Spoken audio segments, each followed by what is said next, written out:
No Fern tonight? No Fern tonight. Sickness in the house.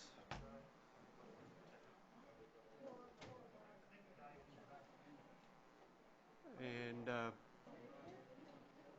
they took Chris to main med last night, yesterday morning too, so Huh? All set. He did? they did, by ambulance.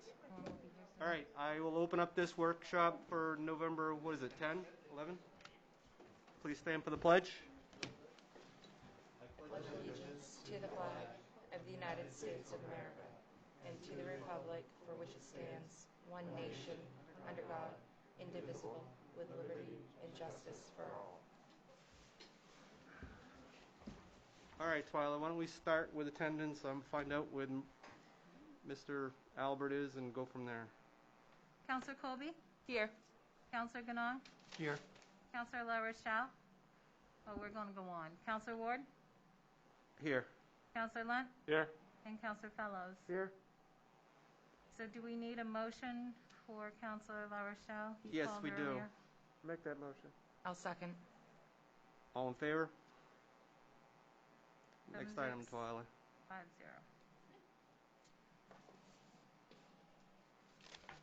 So update on department goals Yes. workshop. Hi, I'm Kathy. I'm from assessing. This is Amy, who works with me in assessing. Okay, our main goal last year was to do a mass mailing of the homestead exemption forms. And we did that to anyone who had a residence with a Lisbon zip code and no homestead exemption. We mailed out 482 letters, and we processed 301 new homestead applications. And that was mainly Amy's doing. If she hadn't been there, it wouldn't have happened. So she did a lot of that work. And this year, we're kind of building on that.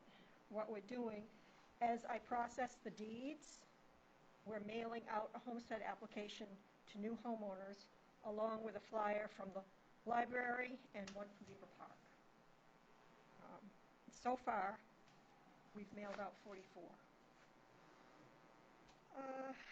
We thought about doing a mailing to businesses regarding the Betty application.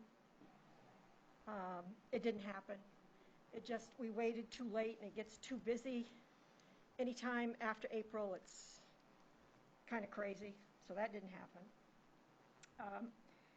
We did get all our electronic files backed up. We have our own separate shared network that Amy and I have, and Amy's gone through and really organized it well. I'm continually going through and deleting some of the older stuff that we don't need any longer. That's it. Perfect. Fern asked the question, and I think it makes sense in the fact that if we asked you where you'd like to be in 5 years as it relates to assessing, anything you might offer? Well, I'm hoping to get the property cards online. That would be great. Okay. Perfect. Thank you. Okay. Appreciate your time tonight.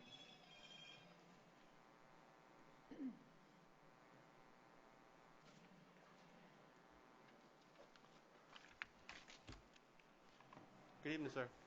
Howdy. How are you? Good. Is there a format or just, No, go ahead. Just stream of conscious, 10,000-foot view. What do you see for update for your well, goals? I mean, if you really wanted goals for code enforcement, it'd be that nobody comes in for permits, nobody calls me with complaints, or, I mean, those are real Right, goals, but right. in that Proactive aspect, approach? I would have failed miserably this year.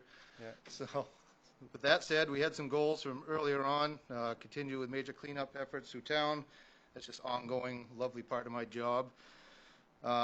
If anybody wants to notice, one of the bigger achievements that actually finally got done after over 15 years is the house across from the high school. If you notice, that is finally sided and done. That didn't happen on its own, contrary to what people think. Took a lot of doing on this end to get that done finally, so that's a big improvement on one of the corridor houses. That was a primary example.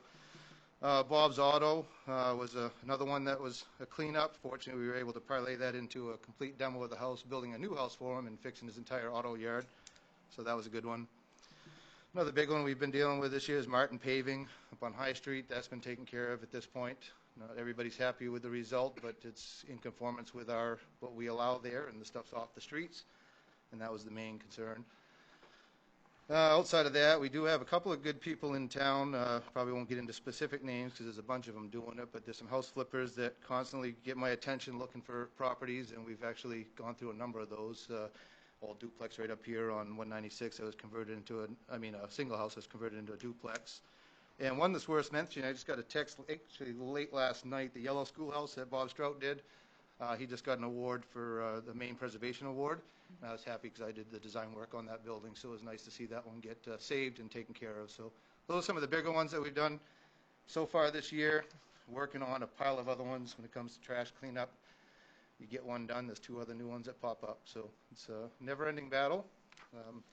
Lately I've had a particular realtor running around trying to point them all out, more or less kind of coming across I'm not doing my job when he finds one. Geez, how'd you not do this one? What about this one? What about this one?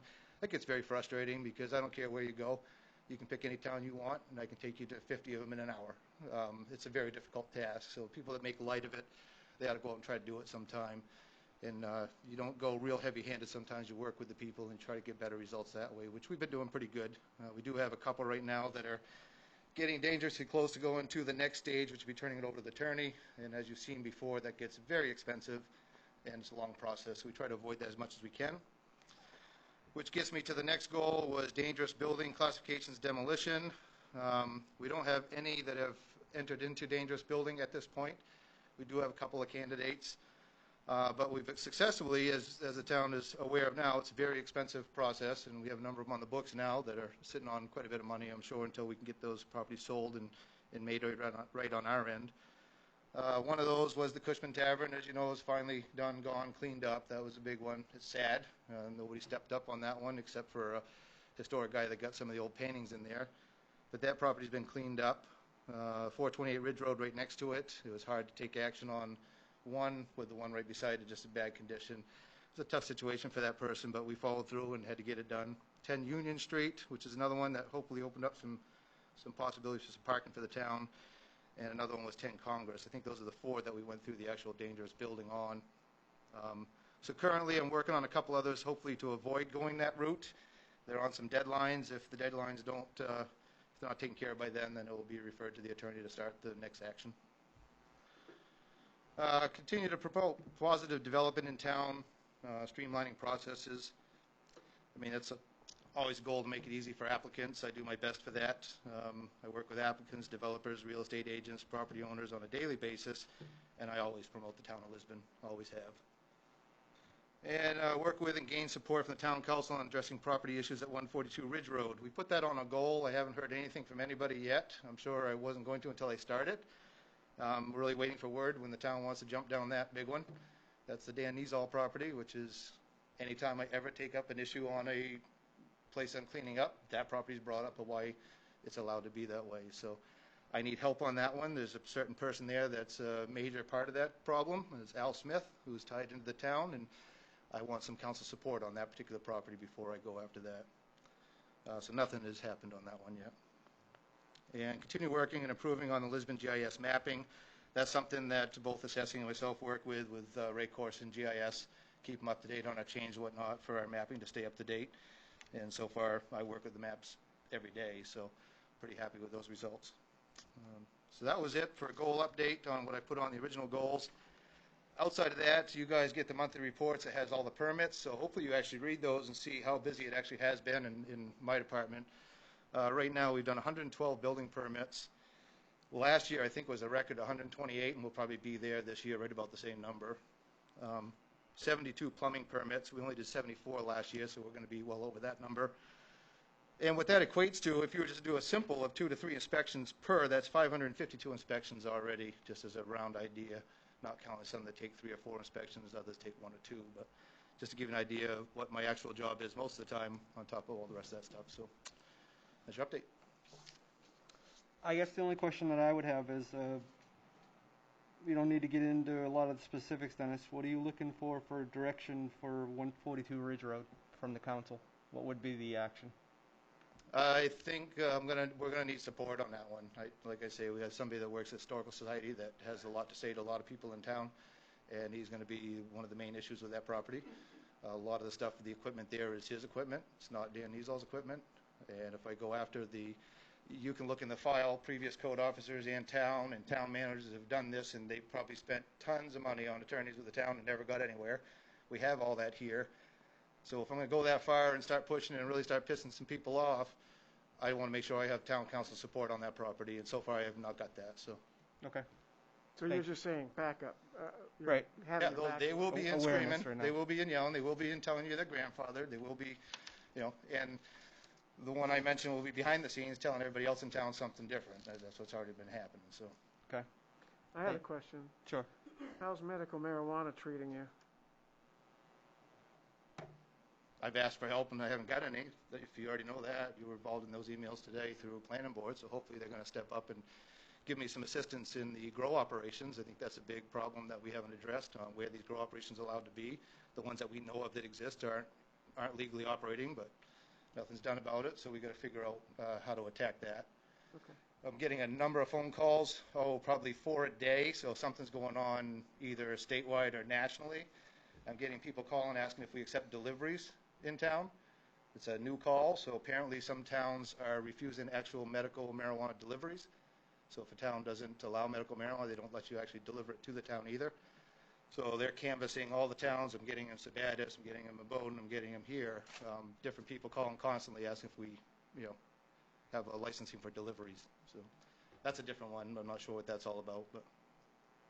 So outside of that, the growing operation, when it comes to our land use charts, is my big issue. As you pointed out today, and the one you sent to the planning board, that's spot on. That's where I need help, because they're lumped into our recreational licensing with the state, which allows the storefront. So you have a storefront, which we allow in village and commercial zone, which is where we would allow storefronts, but they're all growing operations are lumped into that same license. So the only grow operations would be allowed in village and commercial. I don't necessarily think that's, in my world, is not probably right, but I need planning board or something, we need to look at it and decide if that's the way we want to go or not. So, and if we do say that is the way, then we have a number of them that we need to take a look at and figure that out. So, the recreational side, I'm just saying no at this point. So, any calls on recreational, we haven't opted in, that's that. So, that's by far the easiest. That's a nope, click, done. Answer your question, Don? Good. Okay. Thank you, Dennis. All right.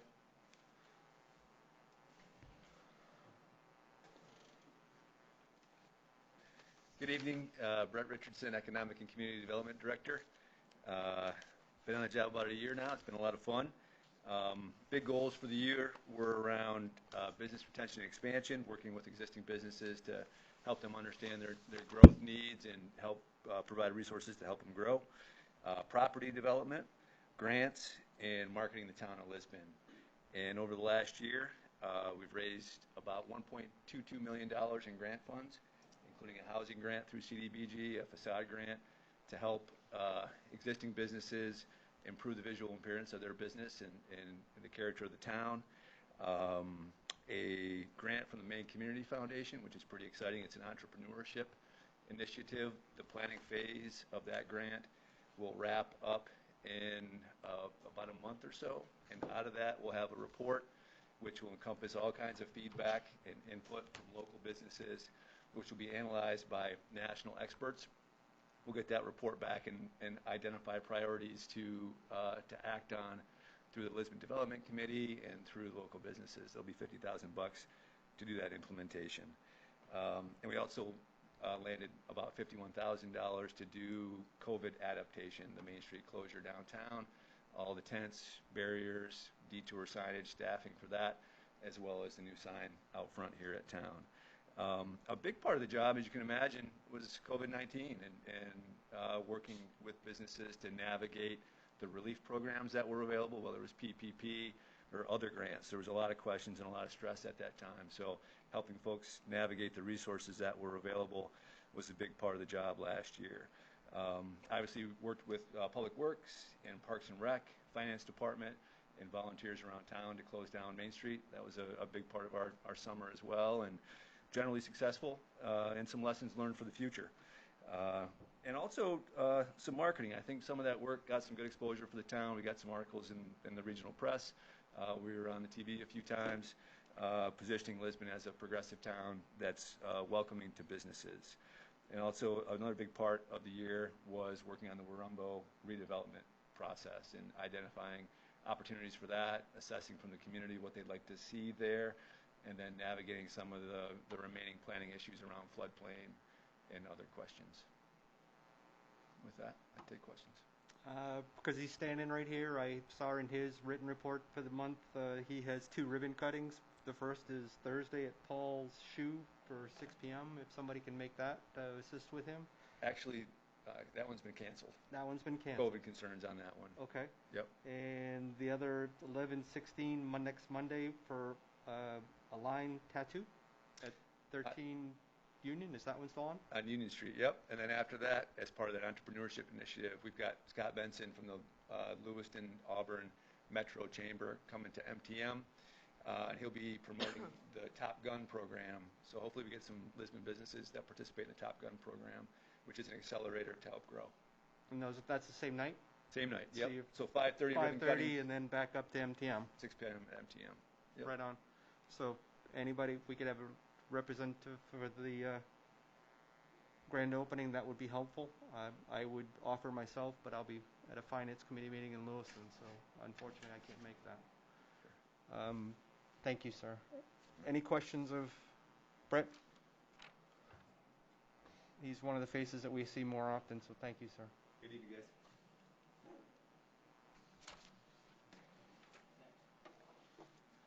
Good evening, members of the Town Council, Town Manager.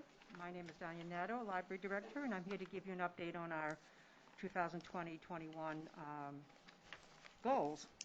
Our first goal was to complete the rebar coating and transitioning our 39,000 item collection into the mill statewide system. That began in November 2016 when we joined the consortium. I am pleased to let the council know that this huge and really time-consuming project was successfully completed in May 2020. This will ensure that our library will continue to move forward with any statewide program that they come up with in the future. We're ready to go with anything that moves the state forward. So I'm very pleased with that. We've also become one of the largest libraries in the Mills Consortium. It's different than the big boys that in the Minerva, like Portland, Auburn, Lewiston, but in this smaller consortium, we are one of the largest, and so we represent that group very well, and I also am on that main InfoNet board that represents that board, so I'm very proud to do that, to represent the smaller library. We have a voice, and I make sure it's heard. And I'd like to thank my staff for that hard work on this project. It was really something. The other goal, unfortunately, was to continue to expand our children's outreach programs and to introduce in-house adult programs for the senior citizens and veterans. And of course, that came to a screeching halt in March with the COVID pandemic. We quickly transitioned to an online Facebook story time for the children as a way for families to stay in contact with the library and to the children's librarian, Mr. Bill. The children and parents appreciated the comfort this once-a-week program brought to them, and we found that when they finally came back to the library, they said that was wonderful because they used it on their laptops and devices at nighttime. It was their bedtime story, and it brought them comfort, so we were pleased to be able to do that. And so we have added more children online programs and YouTube programs for the children. Our Lego program is now online, and the crafting program is online, and we continue to research and add as we find something that's appropriate for our community. Our efforts to bring in-house adult programs, however, will have to wait, but we're ready to go when times change. However, we were successful in introducing online and YouTube programs for the adults in September. We do crafting with Claudia once a month. We feature an author once a month, and we have seasonal recipes, and the adults in the community are enjoying that. And we've got good feedback on that. So all of the online Facebook and YouTube programs that I just mentioned are now statistics in your monthly report beginning this month, so you'll see them. And I think it's important so that you, as a council, and Mrs. Barnes can sort of follow us along as we transition into that kind of programming. And certainly let me know if you have ideas or hear from your constituents if they want something different or bigger or something. And the last goal is in progress, and I have made progress on the goal to review all library department jobs descriptions, as well as the procedure manual. That's coming along. I researched that to make sure it's, especially the procedures, where they should be. And that has allowed us to begin to cross-train every library staff member to do other tasks, other jobs, so that we can move the services effectively in this time of uncertainty and change. That's all I have.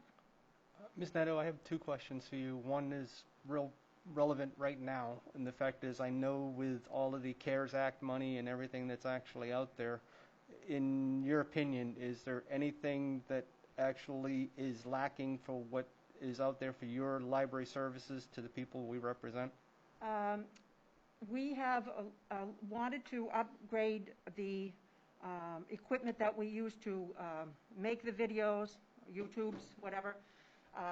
My staff brings in their own equipment, and then they upload it and all of this. So we have researched an Apple. Apple does it the best, apparently, okay. This kind of production.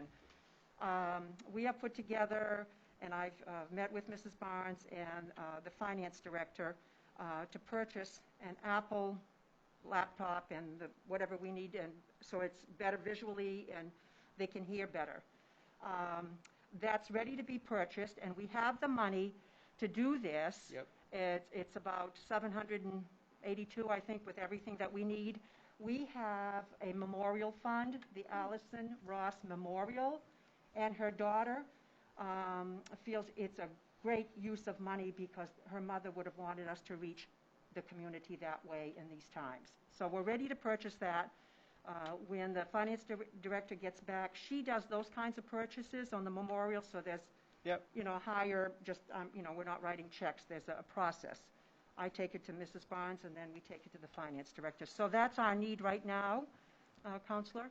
Okay. The reason I'm asking is the fact that we're 8 months into the 2-week pause to actually come back stronger, and I'm not seeing that actually winter's going to get any better. So Right. if there's a need to be able to get materials out to folks associated with that, I Right. clearly don't want that to be lacking. Right.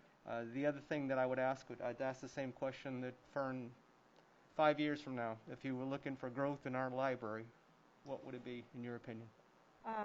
Again, we're transitioning into something different, I believe, and on the other side of this, we're going to find that we're more, along with the rec department, not so much a community center, but someplace where people can come in to do their computer work. The technology is going to keep moving forward. They're going to need assistance with that. They're finding that some of the larger libraries like Portland are now bringing in social workers. That would be with assistance of the police department. They're finding in those kinds of communities, and as the community grows, you don't know if there'd be a need where there'd be the opportunity to have counselors that could meet if we had a better community room, but that's something we could address as time moves forward. So we're going to transition more into, I think, more community services along with whatever the rec department needs, and they're doing that as well. So some kind of collaboration with that. I think that's where we'll end up, sir. I'm assuming the space may not be adequate for that, but you may have to actually share or have satellite Yes. services someplace else. Okay. Correct. Okay. I wish we had a wonderful community room, but the building is what it is, sir. Right. Okay. Any other questions of Diane? Thank you very much. Thank you.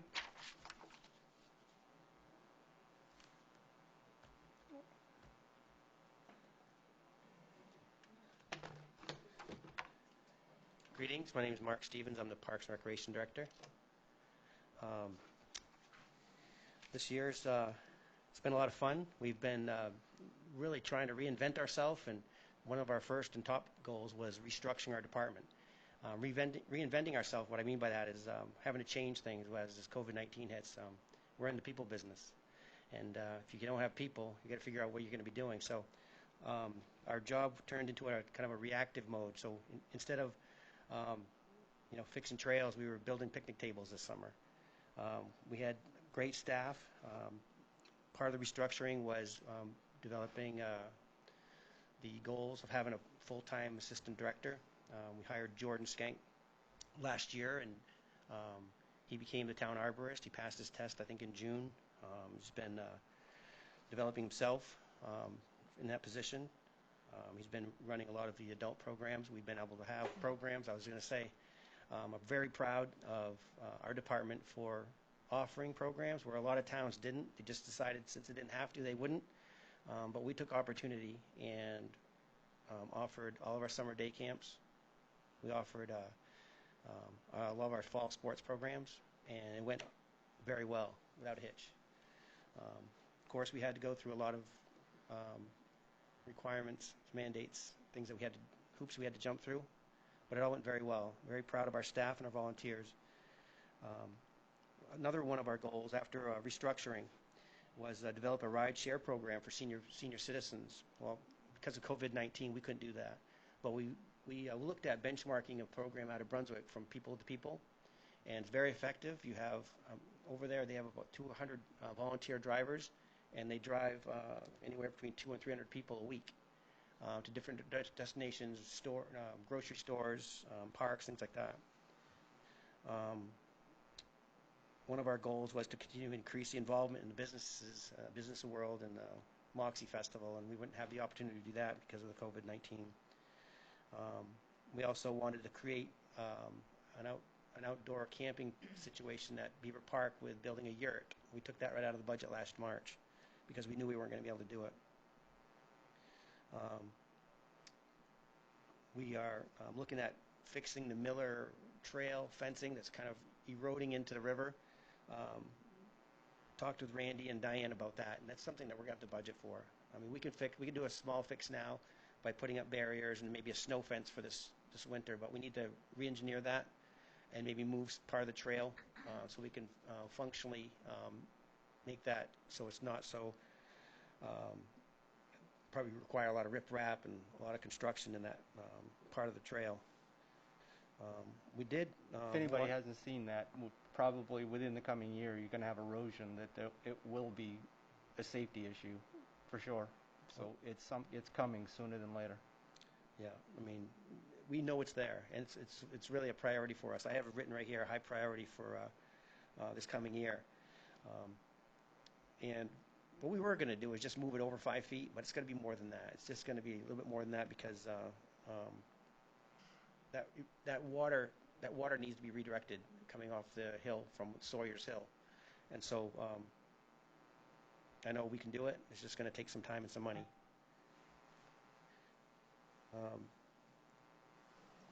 The Beaver Park bathhouse renovation, we were looking at doing something with that. We had one of the state representatives come down from Land and Water Conservation Fund's project, and he thought it would be better just to tear the building down, bulldoze it, and rebuild.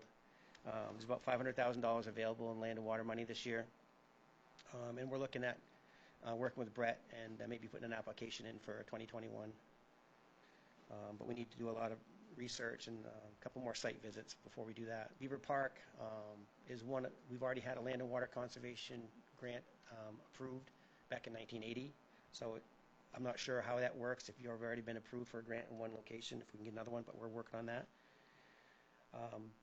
The forestry plan that we've been highlighting in the last couple monthly reports and also last year's goals is kind of completed. We're done. We're not going to have to redo the forestry management plan. Right now we're looking at finishing marking the boundary lines for Beaver Park. We have it 2/3 done. Jordan and I spent a couple days out there. For me, it was rediscovering Beaver Park because I was able to walk the boundary lines and see exactly where all the homes. I mean, it's not a straight line, in other words. But there's a lot of space out there, so we're looking at developing more programs to provide over there. Like one of the things we mentioned last year was a disc golf course. Be easy to do without disrupting the rest of the park, especially if we have a harvest and skidders go in there and do the select cutting. We can always develop more trails that way, and a disc golf course. So that's something that's on our radar. Our invasive species program is going to be ongoing. We'll never complete that. That's going to be a year after year goal. We'll never eradicate completely, but we'll work hard at maintaining or controlling what we currently have in the invasive species program. Increased parking at Beaver Park has to happen, especially if we're going to be developing more programs out there. One of the things we saw with COVID-19 is that people were getting outside. People bought mountain bikes. They bought, things outside. They're bringing their families to the park. We busted the doors down at Beaver Park this year with the amount of people coming through. We had to reorder our stickers for park passes. I think we collected the $10,000 goal mark, I think, in early June. We had surpassed any past goal records of collecting money for Beaver Park. Daily passes, $400 a week we were emptying the red box. It's been crazy how many people have been using the park. And it's been going really well. So, that's something that we're going to be, you asked other department heads what their plan was in 5 years. Well, our plan in 5 years is to have Beaver Park be one of the epic centers of Lisbon. We're going to have a lot more parking out there. We're going to have more programming out there. We could have camping out there, not just group camping, but we get electricity and we get water sources to the other side of the park. Then we're going to be able to open up that 320 acres to the public for overnight camping. That's just, it's a stretch goal, but it's out there and it's definitely doable, especially with people getting outside and rediscovering what the small parks in our state offer. That's all I have. I mean, I have more things I could go over, like digital marking of all the trails. We've done that this year. If you're a mountain biker and you have, I think it's a Mamba app on your phone, if you go in there, you can type in Beaver Park, and all your maps, all your trails are digitally mapped on those applications. That's something we've been working on for a while, and it was done this summer. The same question we asked Diane, and the fact that with COVID, everybody coming indoors, is there anything that's lacking that we should be aware of to be able to help you with programming to continue? Indoors? Just take it where you want to take it. It's obviously going to be the creative challenge to get people outside in winter, which is not usually in somebody's comfort zone, but in that regard, that's going to happen, or the walls are going to start telling bad things to people pretty damn quick. We pretty much know we're not going to have basketball season this year. So our basketball coordinator reached out to me and said, why don't we have snowshoeing, cross-country skiing, and winter hiking for after-school program and kids in the middle school? So we're looking to put something like that together right now. We haven't set up a fee structure or anything like that, but we're thinking about using our after-school program. We have a bus. We could transport kids after school to Beaver Park, put them on snowshoes for a couple hours. We have volunteers that would love to do something like that. When I said reinvent, that's what I meant. I meant reinventing ourselves. We're outside a lot more. Our senior coordinator, who was really good at putting together trips for our seniors, going to Alaska, going to Cuba, going all over the world, basically, she's not doing that anymore. So instead, Dennis had mentioned about Bob and Lynn had redesigned and refurbished the yellow schoolhouse. Well, Elaine Strout knows that kind of work, and that's what she's been doing at MTM.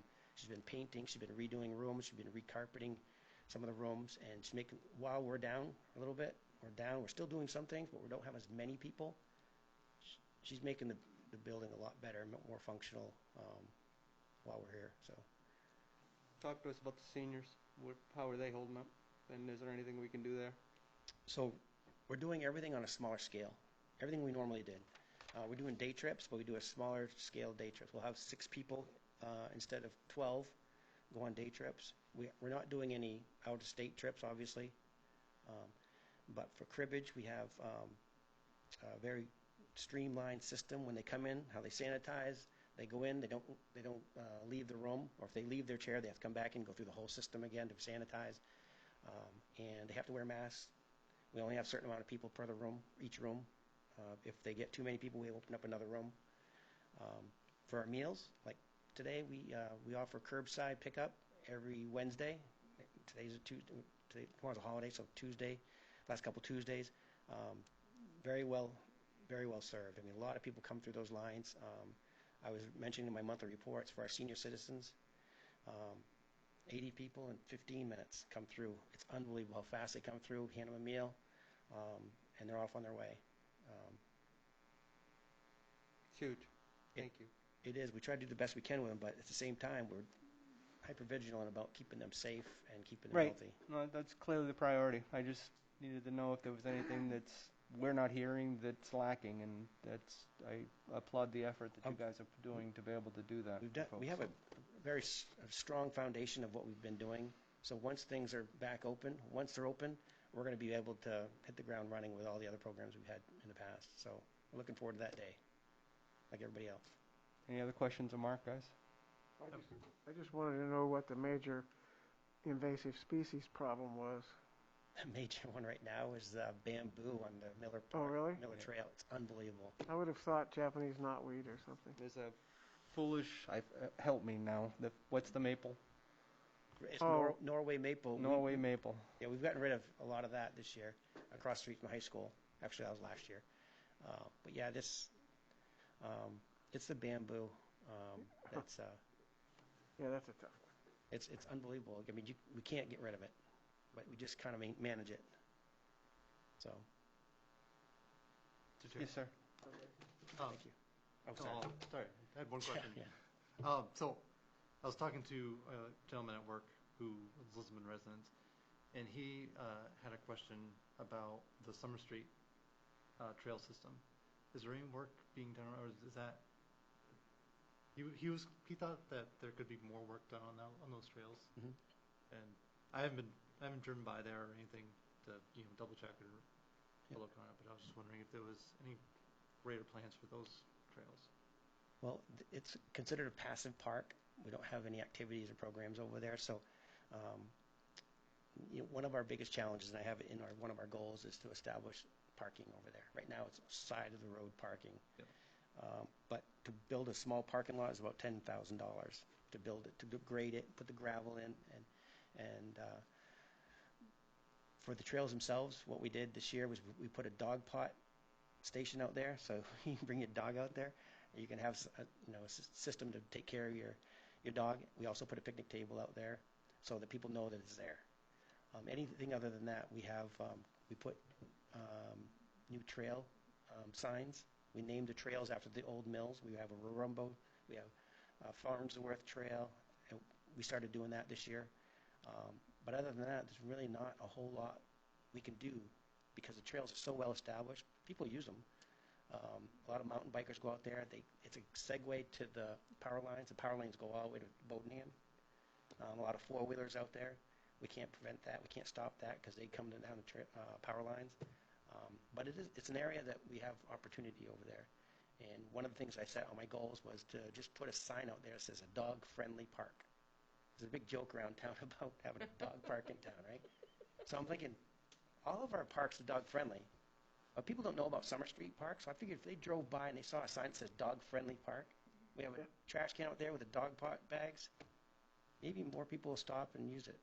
So, but I think the best thing, and I was talking to Randy Sear about this too, and Diane, is that if you want to send a message, and Brett, if you want to send a message to someone about whether you want somebody to use something, parking, you got to put parking there. Yeah. That sends a strong message of if you want them to use it or if you don't.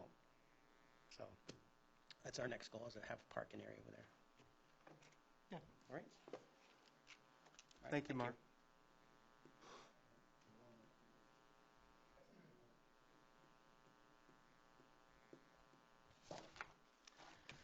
Nate LeClaire, Fire Department. I'm going to kind of not go in exact order of what was listed for our goals, but I want to start right off with one of the goals for this year. We're start planning on new fire station.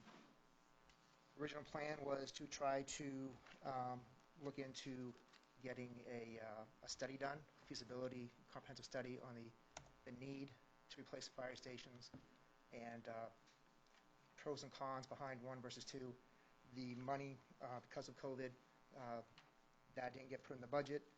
Working with Brett from Economic Development, we're looking at grants, and that's been unsuccessful so far, trying to find a grant to get the money for a study.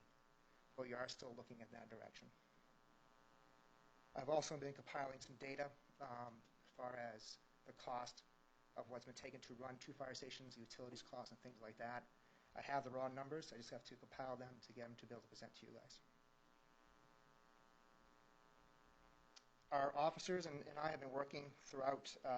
Chief, before Yes. you move on, Sure. I wasn't sure there was another point on that. Yep. Do we have adequate staffing to be able to continue with the current trend for 2 stations?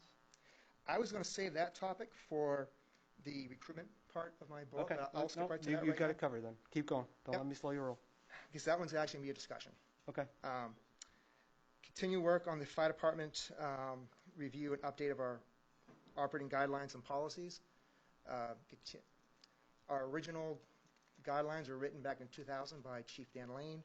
They've been updated a little bit here and there over the years, but the goal was to get the officers together on a regular basis to review them on a more regular basis to make sure everything is up to date with our current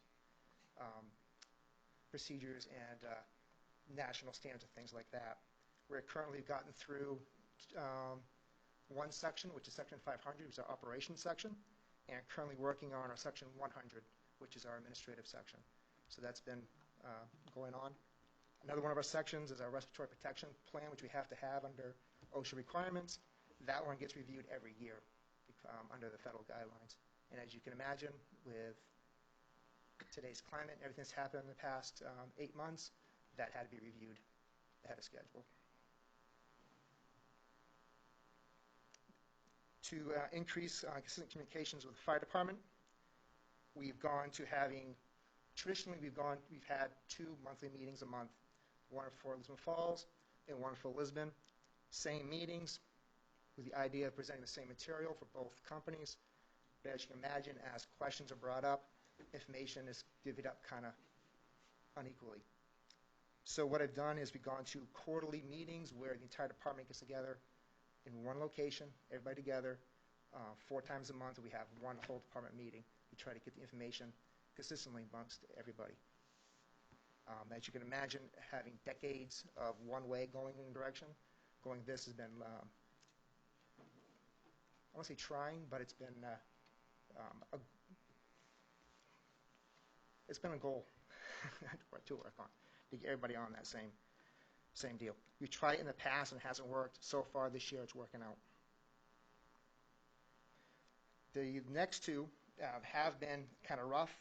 The increase in public relations through fire prevention throughout the year has been hard because this year with COVID, we haven't been able to get out and do our normal fire prevention things. Moxie, fire prevention in schools in October, and other things we wanted to do have been put on hold because of COVID.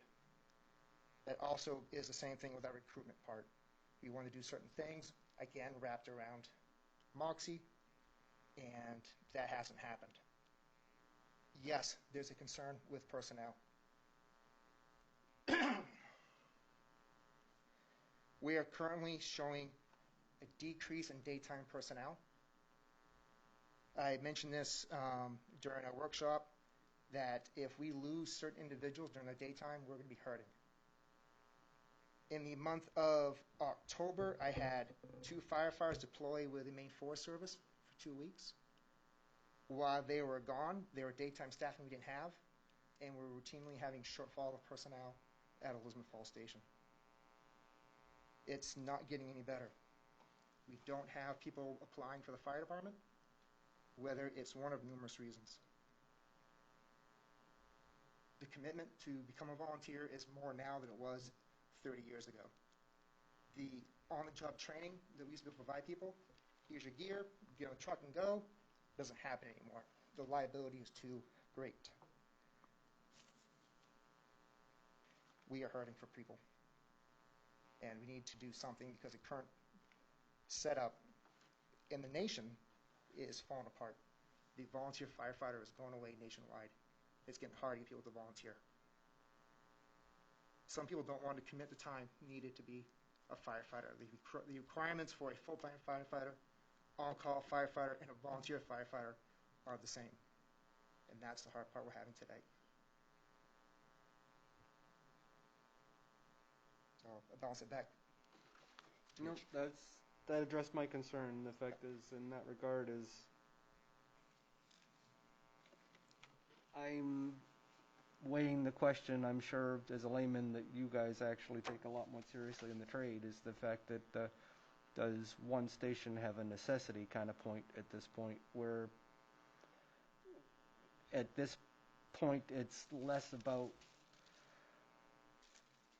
which side actually serves it. It's the fact is that you actually get a truck to cover the call, no matter if it's coming from Lisbon Falls or Lisbon, and that's been going on for the last couple of years. And as you can imagine, with every idea we bring up, it's a double-edged sword. Yeah. We go to one fire station. I could cover the calls with the 37 people I have out of one fire station. However, it's if we move it away from the villages and put it centrally located, under the current system in place, they're on call, basically volunteer firefighters that are coming from home or wherever, so you're going to be traveling further away to get to the fire station, which increases response times. Right. So ideally would be to staff the fire station to get the ultimate out of that. So no matter where you put the fire station, the truck gets on the road. But that's the ideal circumstance. Right. All right. Same question. 5-year. Where do you think that we need to put the initiative towards? I think we need to work at the facilities. It might be pushing it, but I think that we need to look at the facilities. The Lisbon Falls station, which is the newest out of the 2 stations, is in the worst condition, and it doesn't meet the needs of today's fire service for the space needs and the size of the apparatus now coming on to the market. And staffing? And staffing. They're one and the same. They really are. Yep. Any other questions of Chief, guys? Yes. Yes, Don. If you have one station, what's the difference in personnel requirements? Well, we have to have some number of people on the trucks to legally do fire attack and to legally enter in dangerous atmospheres, which we call IDLH atmospheres. Federal law, state law require us to have a certain number of people. And then we have the national standard requirements. That's what we're held liable to. Requires X amount of people. So by saying I have 18 guys over here and 15 guys over there, put them into one station, now we're not split up. I'll give you an example. The other day we had a car accident on Route 9. I had 2 guys at Lisbon Station and 2 guys at Lisbon Falls Station. If they're both at one station, there have been 4 guys on one truck versus bringing 2 trucks that are not staffed. They're inadequately staffed. Okay. Seems like we have some really long-term situations to look out with the fire department. That need to be This is one that's addressed. been coming for a while, absolutely, in that regard. As Chief has been very candid during his tenure to be able to address things. So by all means, yes, sir. Chief, I mean, I'm going to put you on the spot. If you don't want to answer this question, you don't have to. But 5 years from now, what is your ideal state for the fire department? Like, what would you like to see happen? What I would like to see, if it was up to, if I had an open checkbook, would be a new fire station. I would like to replace Engine 2 with a new truck. And going into one fire station, I'd like to combine Engine 1 and Rescue 10 into one vehicle. To a true rescue pumper. That's what I like to see. And staffing. And staffing. Yeah. Going from a volunteer force to combination volunteer. A combination. I don't think that we can really handle going to a full 100% full-time fire departments. I don't think the town can handle that type of cost in a 5-year period. Right. Because you would talk about putting 5, 6 people on 24 hours a day. That's kind of a hit. So. 2 years ago. Everything. 2 years ago, there was a proposal for just minimum staffing to have key hours, and that was pretty substantial as well. It was $100,000. Yep. Just out of the gate to get minimum staffing. Yeah, that wasn't with benefits. That was per diem staffing. Right. Did I hear you right in saying that there's some sort of implied competition between Lisbon Falls and Company and Lisbon Company Oh, there always has been. still? Yeah. So It- one of the, it- it seems to me one it's of the gotten- ways to remedy that is one station. That Two is one, stations. that is one way of dealing with it. I would say that has been a thing that's been going on for, again, Oh, yeah, I wouldn't even say decades, I'd say probably over a century now. And of course, 100 years ago, there's 3 stations in town. Yeah. What I will offer on that too, Don, is the fact is it's not always bad. No, No, some of it The is, some of it is, personal pride in the station. Some of The it's good. fact is it is not always a bad thing. I've heard Yeah. both sides of that. No, but Yeah, I'm I saying would if you want to bring a Yes, group together, by all that's means. one way Yeah. to do Yes. it. but I would say that what we're seeing today is there still some of that there? Sure there is. And if you're dealing with a town, I don't care if you're talking Lewiston, Portland, Boston, New York, there's going to be some competition between stations and shifts. I know when I used to work on the floor, it's always the off-going crew who was a pain in the ass, and because we're always the good ones. So, Yeah. Thank you, sir. absolutely.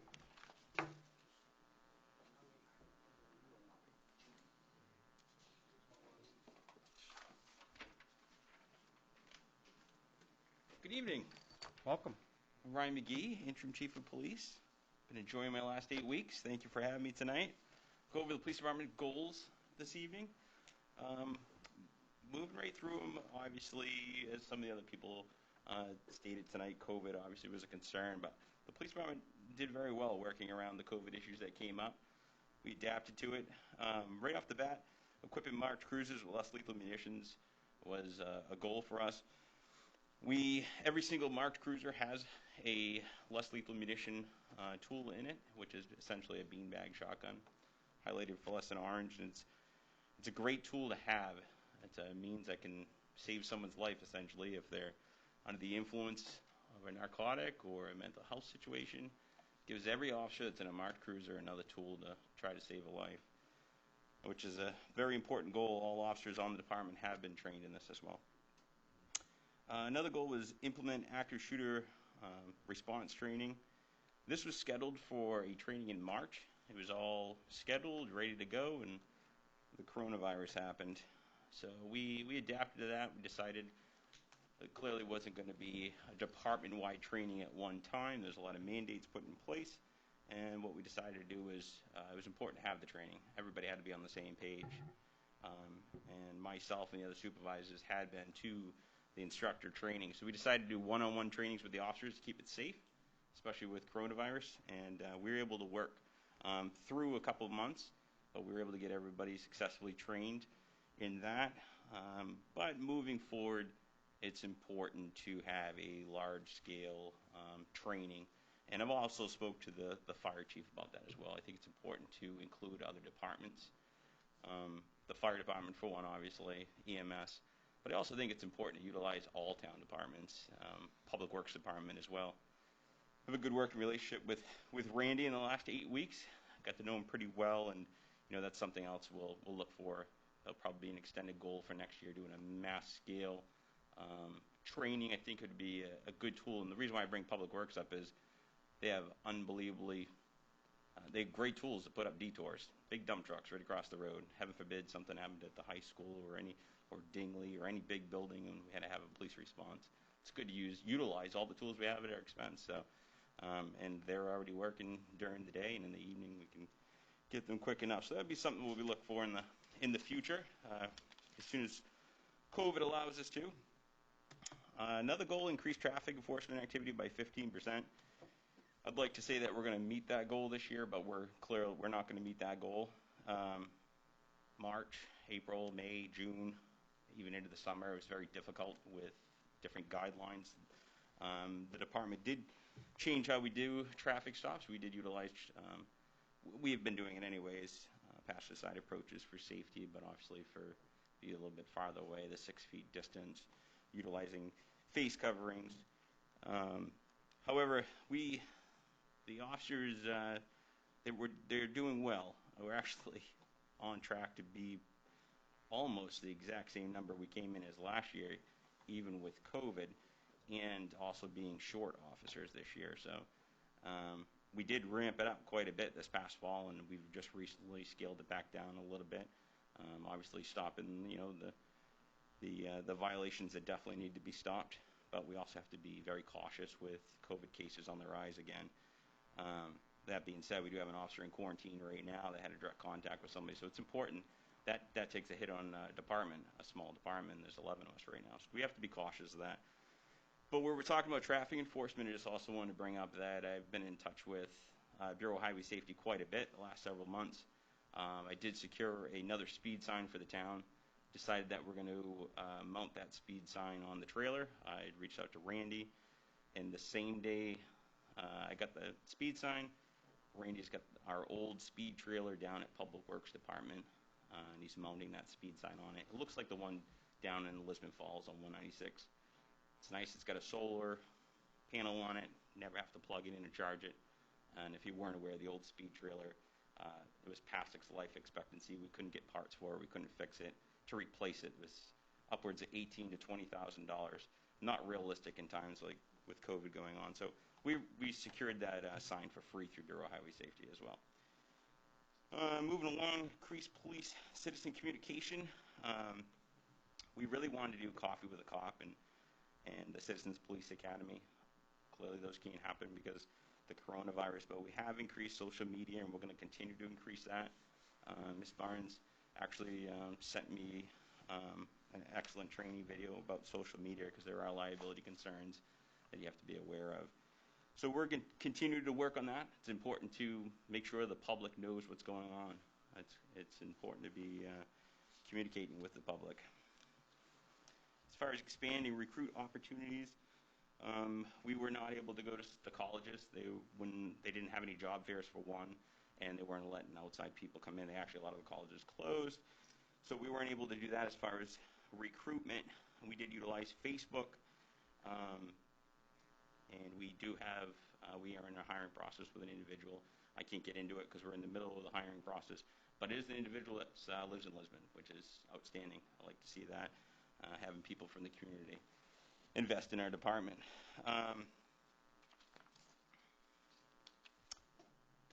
Moving on to training needs. It's definitely been a hurdle this year as far as training, with the academy closing down, a lot of federal agencies closing down, private agencies as well because of the coronavirus. They've moved a lot of Zoom meetings and trainings. We have utilized that in some areas, and we're looking at more cross-training, making sure multiple officers can do multiple job functions.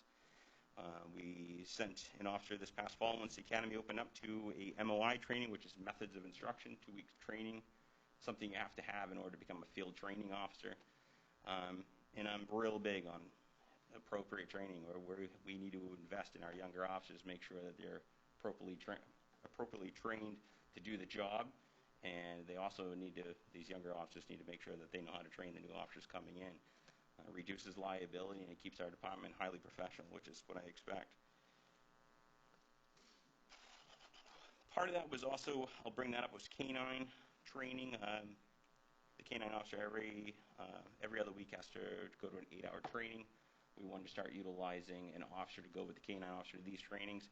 However, with coronavirus, that scaled back. We were able to do it before coronavirus, but we weren't able to bring those officers. But we were able to do trainings here in Lisbon when the officers were on duty with the canine officer. So we have been able to incorporate that. Moving to one of our next goals was explore report writing software options. Some other larger agencies in the area looked at a software called Dragon Software. It's a speech to a text. When Chief Hagan and I talked about it, we thought it might be a good tool to keep officers on the road more. If they were able just to use a speech and put it into a Word document. But the more we looked into it, at a cost of over $10,000 up to our department, that is not worth it. It's not the right direction for the Lisbon Police Department. Definitely not cost effective. And at the end of it, we don't think it would actually save a lot of time. So it wasn't worth it for the department. We did look into other things. Grammarly was a free tool we used just to help on top of our regular grammar checks. So we did utilize that, which was good. As far as the next generation of department firearms, we were now able to go that route this year. As far as exploring it, having the different firearms manufacturers come to the town of Lisbon to our firearms range. For the simple fact was COVID shut that all down. Our firearms we usually do in May and October, and they're not going anywhere still. So we're not able to try out those firearms until they start going places mobile. And the last goal was maintain department-wide efforts towards previous goals that require continual effort and intent. This is not just a yearly goal. I mean, it's an everyday goal as far as leadership. I touched on it before, the methods of instruction. We actually have 2 officers that will be going to it. One's already went. We have another officer that's going. We have officers going to be going to field training officer school. It's important to be investing and continually invest in these younger officers, which we've budgeted for over each year. Looking ahead, it's always good to always look ahead, always see what's off in the future. And we have in the next 3 years several officers. Actually, in the next 3 to 4 years, we have 3 senior officers that'll be retiring from the department. So it's additional 3 positions that'll need to go through the police academy, and being down the 2 positions right now, it's a total of 5 officers we could see here in Lisbon in the next 4 years. So it's good to be planning and investing in our younger officers and make sure they have their proper training and equipment that they need, which they do. We're doing well, and the atmosphere is good at the police department. So it's everything I have in my goals. Chief, I have one question. Would be remiss not to bring it up because it's usually the elephant in the room and usually where Larry would be. One of the things we are going to lean on you would be the same thing we've had in the last couple of years. When it's time to revisit the discussion associated with the comm center, we're going to be looking to you to be able to spearhead that. Absolutely. That was the arrangement we've had with Mark, and I would like to formally put that to you here as well too. So if you say it's time to be able to reconsider that conversation, please bring it forward so it's a priority here. All right, thank you. And same question to 5 years from now. Yep. Your signature here, obviously you're the next man up. Having your signature in this, where do you see Lisbon PD going that's we can have it be a priority here? I say Lisbon Police Department is going to continue to grow. I think I'm really looking forward to see our census when it comes back.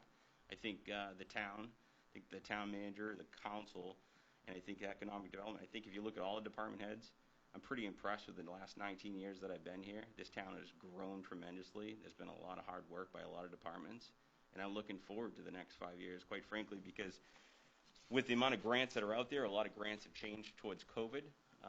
The fire chief and I have already spoken, but I believe you'll see a lot of good things. I'd like to get some services back that we used to provide at the police department. Just recently I had talks with, actually it's been talks for the last several weeks, about getting community policing really back in, really utilizing the recreation department. I'd really like to start using Beaver Park more. There's programs with Fish with a Cop. We have a lot of younger officers that have a lot of different, outside experiences other than police work, and I really want to see the department invest more in, not that we're not, but it would be good to build that much more, investing in the community and getting involved with the kids. I enjoy that personally. I'll go fishing with anybody, so I'm in. Sounds good. Hey, anytime you ask anybody, I love to fish.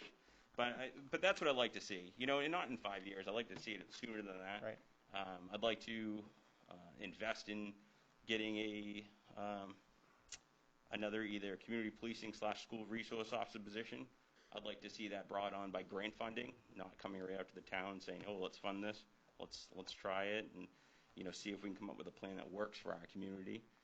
It's important to investigate and look into grants and funding, but it's also important with the common goal of really taking care of the community as a whole. And I think the last 4 years with Chief Hagan and I, it's been a goal in both of the department. I mean, it starts from the top, but leadership's every person in the department. So I think not just I feel that way.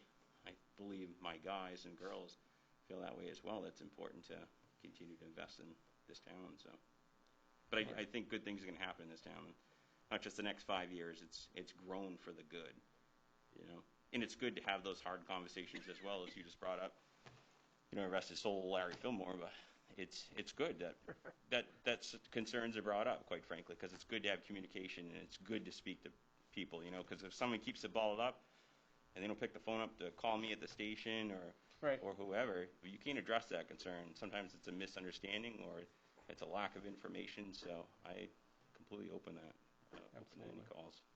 Question? Just speaking of the really important questions and the elephant in the room, so to speak. Yep. Are you participating in No Shave November? I am, but how'd you notice? My wife's not too happy about it, but we are, and we're going to put something on our Facebook. The really reason why we haven't is we have an employee that's out right now. We decided as a police department that we're going to go back to the original reason for No Shave November, that it's for cancer awareness. And we have a member, I'm not going to name names, but someone, fighting that battle. So it's important we get back to, I felt the reason what it's originally for, and I put out an email, and the entire department's on board. And I believe you're going to see the female officers and dispatchers, I think, doing a strand of a color. So, but we're going to do something nice. We'll put it on Facebook, and then that employee that I spoke to that employee, and we'd like them to decide which cancer organization we're going to donate the money to. I think it's important. So that's this month. And since you asked, just real quick, December and January we're going to continue it because last year we helped a lot of families in this town where it hits close to home in the wintertime, oil or gas. So the members of my department are on board with doing something in December and January. No Shave December, January, and we're going to give back in that fashion locally to the community. So some of you are going to pass for Santa Claus. Yeah, I'm getting pretty white, so we're just going to leave this on. I think the last 8 weeks that happened, I'm just thinking. There's more salt in the shaker these days instead of pepper. This is true. This is true. It happens, dude. But no, things are good. We got a great positive attitude of the department. It's great atmosphere, and we're looking forward to each day. So appreciate your time tonight, sir. Thank you.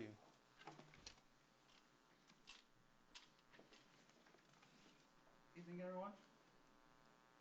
Randy Sear, Public Works and Solid Waste Director. Goals this year, of course, have been a little messed up because of the COVID. So there's some things I got to, and there's some things I didn't. Funding was a lot of the issue. First of all, we started using New Hampshire oil to undercoat all the vehicles. So far, I've got the police department, the fire department, school department, and everybody on board. And we're going to start doing a preventative program using the new lifts that we got to undercoat all those vehicles.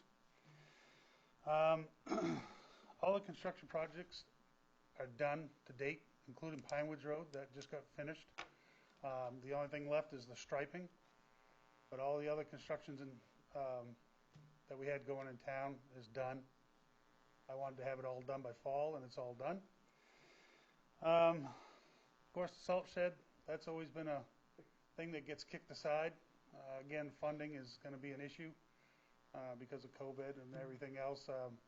Budgets had to take a little bit of a cut.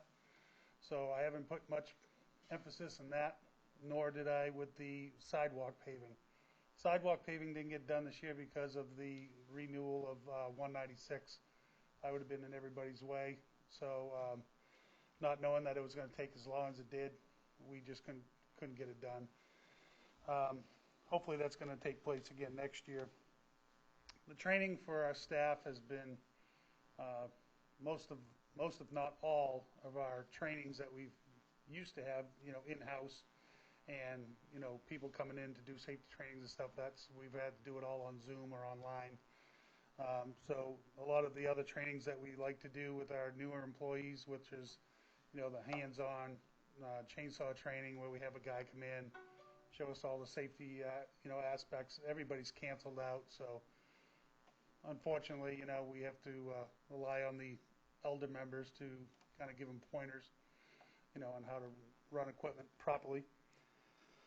And so with not doing the other projects I planned, which was, a lot of the sidewalks and everything, our attention got deferred, let's say, to a Rumbo project, where we've cleaned that out, made parking. Last bit to do is the fence. Fence contractor that we had backed out of their contract. So the town's going to buy the material. We got the material. Do you mind if I say amounts? No, go ahead. For just under $6,000, and I'm going to have the Public Works crew give me a hand installing it, so we're going to be saving approximately $12,000 doing it ourselves. All the other projects in town, like the culverts and all that stuff, we've got that all repaired.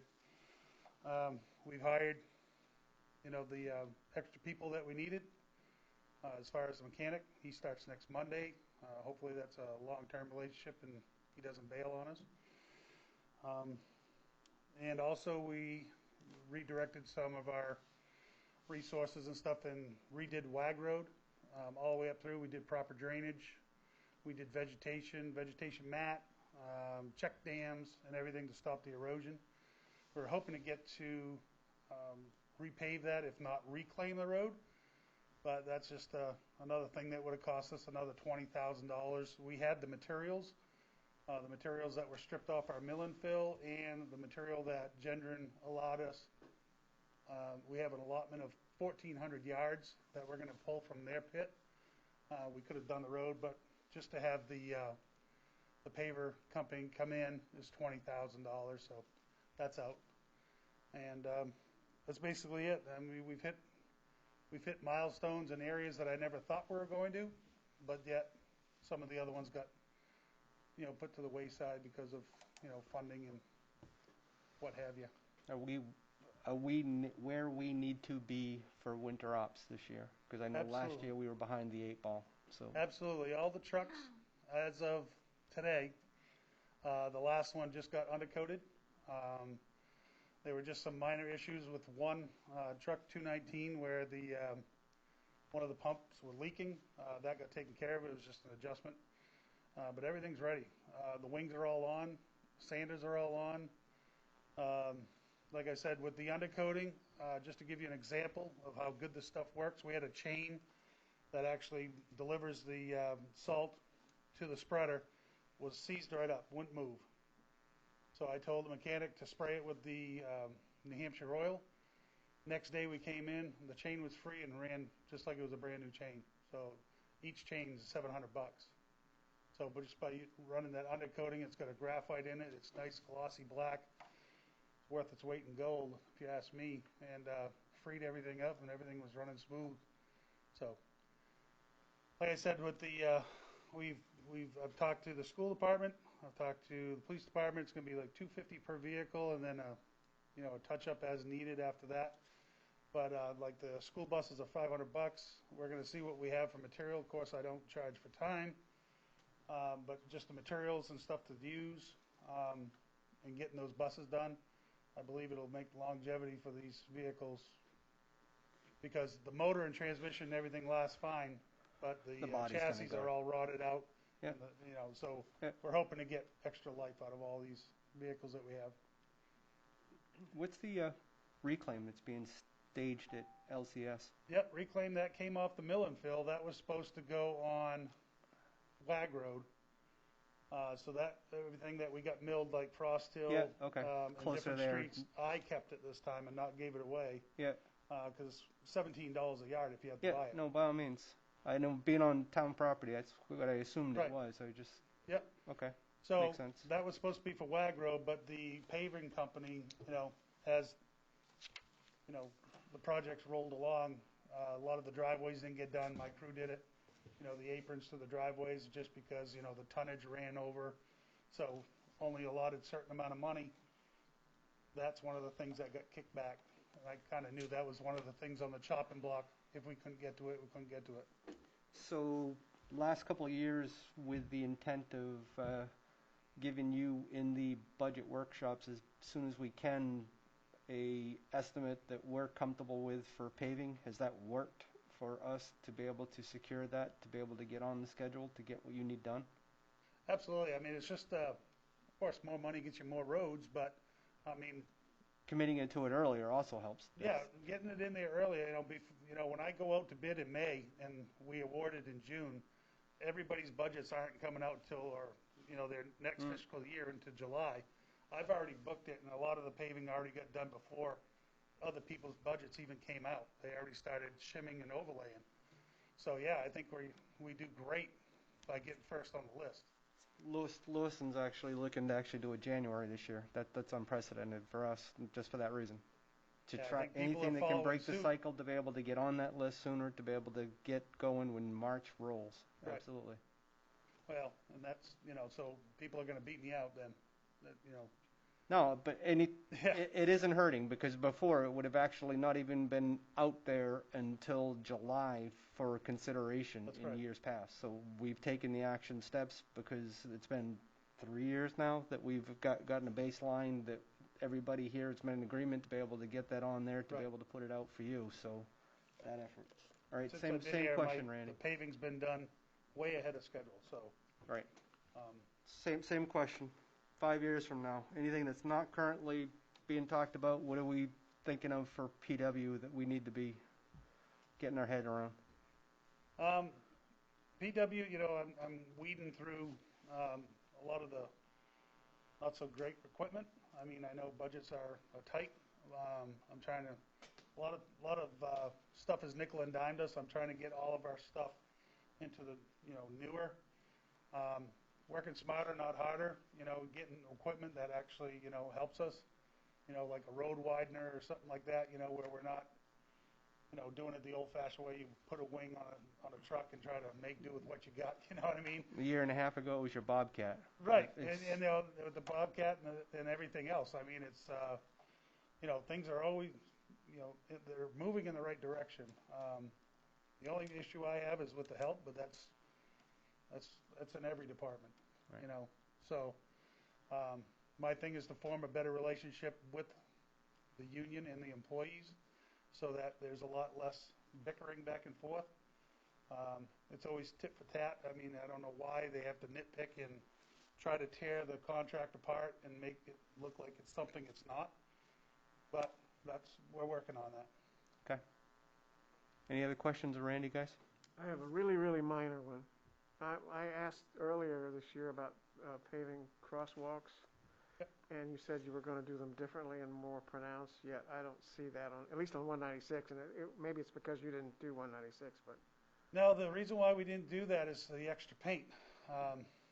Budget-wise, I mean, when you start adding those sidelines, to make it a box and then all the hash marks, you're talking, a lot extra on the paint. So with the budgets, I cut just as much as I could out to help out for, the COVID, you know what I mean, and the lack of funding we were getting back from the state. So I Okay. cut a lot of that out. Okay. I went with the bare minimum. So Okay. if things free up later on, then I can change it around. I just think in the long run, it's some of those crosswalks, particularly on 196, are difficult for motorists to see, especially the ones that don't have lights and stuff Right. like that. So, Yep. long time. I understand. Yep. Anybody else? Thank you. Yes. No, I'm sorry. That was Steve in the background. You're good, sir. Do Thank you want me to get right into the solid waste? Sure. You All right. roll. Sorry, Steve. All right, so now on the solid waste end, we did purchase the new trailer. New trailer had some issues with the electric servos. They weren't the same that we had. We kind of got the runaround, and the manufacturer was out of Italy. We were told they're always going to be shipped. Make a long story short, the company that we bought it from found another vendor that made the same exact one, but they weren't aware of. So basically, we have the servos now, so it can work with the upstairs switches. That's going to be online and ready as soon as Fred gets back. He's been on vacation, and so I'd say in about a week that trailer is going to be. It's already licensed, registered to go, and everything. It's maybe a 2-hour job to hook the servos up, run it through its courses, and make sure everything works fine. Because of the buildings and everything, budget cuts, we're not doing anything more to the buildings except for regular maintenance. There's an issue with the upstairs forebay with the ice coming down. If we put ice blocks and there's too much load rating, it's not really rated for the load. So basically, we're just going to keep the public away when we have a snow event and the snow's coming down. So we'll just keep it out of there. And if we have to push the stuff in after, we could just put it outside the door and push it in after all the snow's gone. Solid waste ordinance, we've updated that, and we've also put together a bunch of plans. Once the finance committee comes around, we've got a whole presentation for them. Ray's been working really hard, and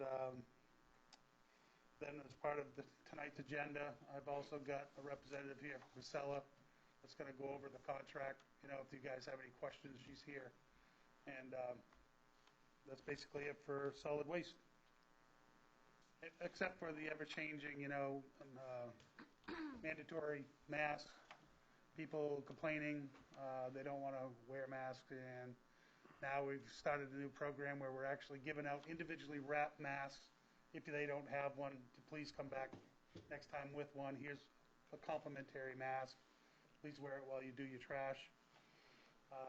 So for the soundbite listening above your head, we're asking that all general public actually wear a mask at the transfer station? That's correct. Because Thank you. of the new mandates that have been passed down from the governor, it's mandated that everybody wear a mask in the public setting. Yeah, you can apologize to Marcel this morning because I was not in compliance. So, thank you. Where are you handing them the mask? At the little shack, as you're told to either go forward or go to where. And we're having trouble staffing that, I know.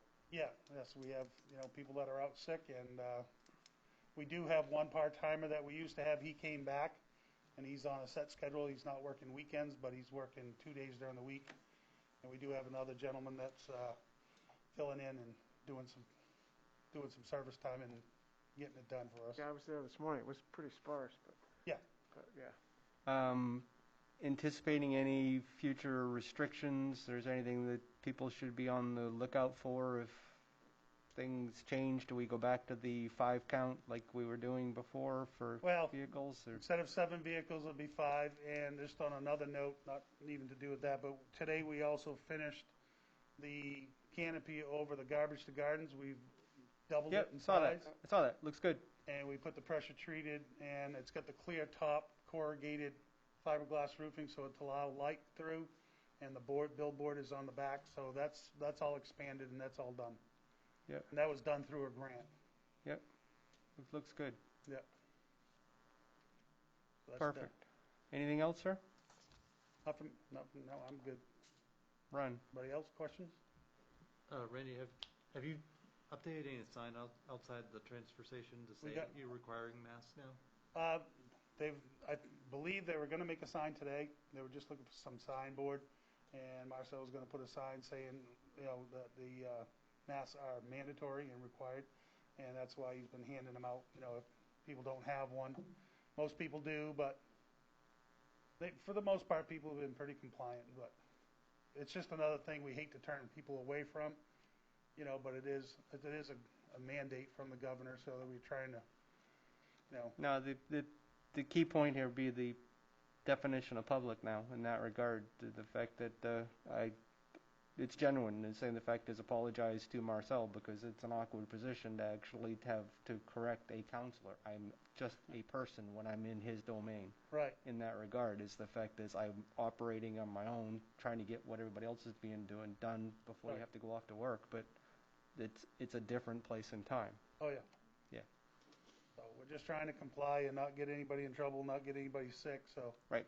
We're just looking for everybody to comply, and that's that. Right. And keep the services we offer going.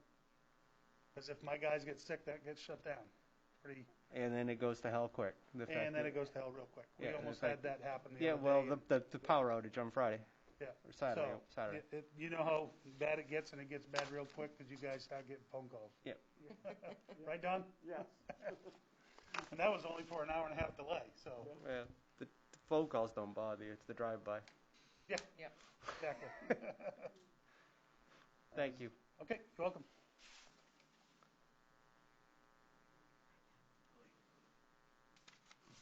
Good evening, Steve Avio at Sewer Department. For our goals, we had, first goal was to maintain 100% compliance with our DEP issued waste discharge license. We did have a couple minor issues, with one being the Davis Street force main break. And we had an issue back in the spring with high flows due to melting snow and the wet weather. Other than that, everything went well. DEP didn't really have any issues with them, so that worked to our favor. The renewal of our waste discharge license is in process. We submitted the application in August. It's due to be renewed by the end of December. They just sent me an update about a week ago that due to their heavy backlog, they can't even give a time frame for when we're going to receive that license. Could be about 6 months. So we're going to be operating under our current license until that time. Our upgrade and rehab Davis Street pump station and also the enlarging of our chlorine contact tank. Those projects were supposed to happen this fall. Now going to happen in the spring. Due to the COVID delays on other projects the contractors are working on. Our industrial waste survey was completed, submitted to DEP, and that was accepted. And succession planning for our department. A lot of the training for this year was canceled, in-person training. Some virtual training was started in August, which has been proven to be very difficult due to the cost and how short the classes are. We're paying in some places the same cost for a 6 or 8 hour class as we're paying for a 2-hour class right now. You know, so the costs are extraordinary. Two of our staff, Anthony Susi and Tom Webster, have both earned their grade 4 wastewater, operator certifications, and so now we actually have 3 operators capable of being the main operator of the treatment plant, which is the first in the 21 years I've worked there. So it's nice, very comforting for me. And that's basically all I have for an update on our goals. Same question, 5 years from now. Probably for you, it'd actually be nice to actually be done with everything that was actually in that 5-year plan. So yes. And I know that $20 million is being actively there, but where do you see us? In 5 years, hopefully we'll have a new piece of dewatering equipment in place next to our current piece we're having issues with at the moment, and some more infrastructure work being done at the wastewater treatment plant. A lot of that equipment's getting some age on it. It's coming up for upgrades.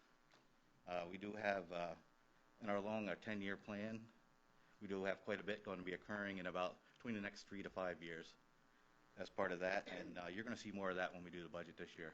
There's a few things that have been being left out of capital improvements on our end that I spoke with Diane about this morning, and we're going to make sure you see those. Perfect. Any other questions of Steve, guys? Thank you, sir. Okay. You find while I'm right here, I give you an update on the status of our centrifuge. Absolutely. I don't know if everyone has seen the email that went out Friday that I sent to Diane. Okay. We have our centrifuge ran into an issue in September. Basically in August, our maintenance supervisor started realizing that there was an issue with it, and just a minor issue, we thought. So we were working on getting pricing to get the centrifuge serviced, which is considered almost like a major overhaul. Place a lot of bearing seals inside of it. That price came in at almost double what we've seen in the past. So I told the vendor that it's going to go out to through the formal bid process. They'll receive a copy of the RFP when it goes out. They didn't accept that very well because they're considering themselves a sole source provider for their own equipment. It's all proprietary. So we ran into some issues with that. Companies are giving us prices in the past, won't even give us prices now. And so this service came in, this quote we received was $24,000. So it's extraordinary to me. And in the course of going through that process and actually looking to go to council to get approval to do this as a sole source provider, the centrifuge actually broke. We tore into it. No, our staff tore into it. Discovered what was the issue, worked with the vendor. They ended up selling us the parts, put it back together. We put it back together last week. Now this is parts we were told we would see in 1 to 2 weeks, took 3 weeks to get here because they came out of Germany. And we put the centrifuge back together last week, and it ran for about an hour and broke again. And it has a gearbox on it about that long with probably about 200 pieces inside of it. And the parts inside of it, we couldn't even see down in that far, and we don't have the means to take it apart that far. We received pricing again the last week for 4 different part numbers. We only have one part number of those 4 in our manuals. We were trying to get clarification, and then this company right now in the U.S. is working out in New Jersey. They're seeing like 2,000 COVID cases a day. So these guys are working from home, different hours. It's hard to communicate with more than one person at a time. So it's been a challenge to get pricing and get clarification on the pricing we received, which we finally received on Monday. On Monday. And what it's going to end up being, it's going to be a total cost of about $54,000 to replace both of those gearboxes and to do the service at the same time. And that quoted cost is for all the parts and everything that they know that will go in there. We will only pay for what we use, where we don't use whatever labor, because they're going to send someone up to do this work. Take about 5 days. And whatever is not used will actually ship back to them and be credited. That will only be billed for what materials we use. And that's the only way right now we can see to get Centrifuge back online. Working with that proprietary vendor? Yes. Okay. We have latitude because of emergency status and waiver of competition, so we're all set on that. My question is the fact that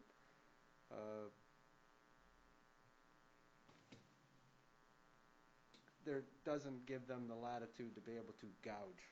And I don't want to actually use the word callously either.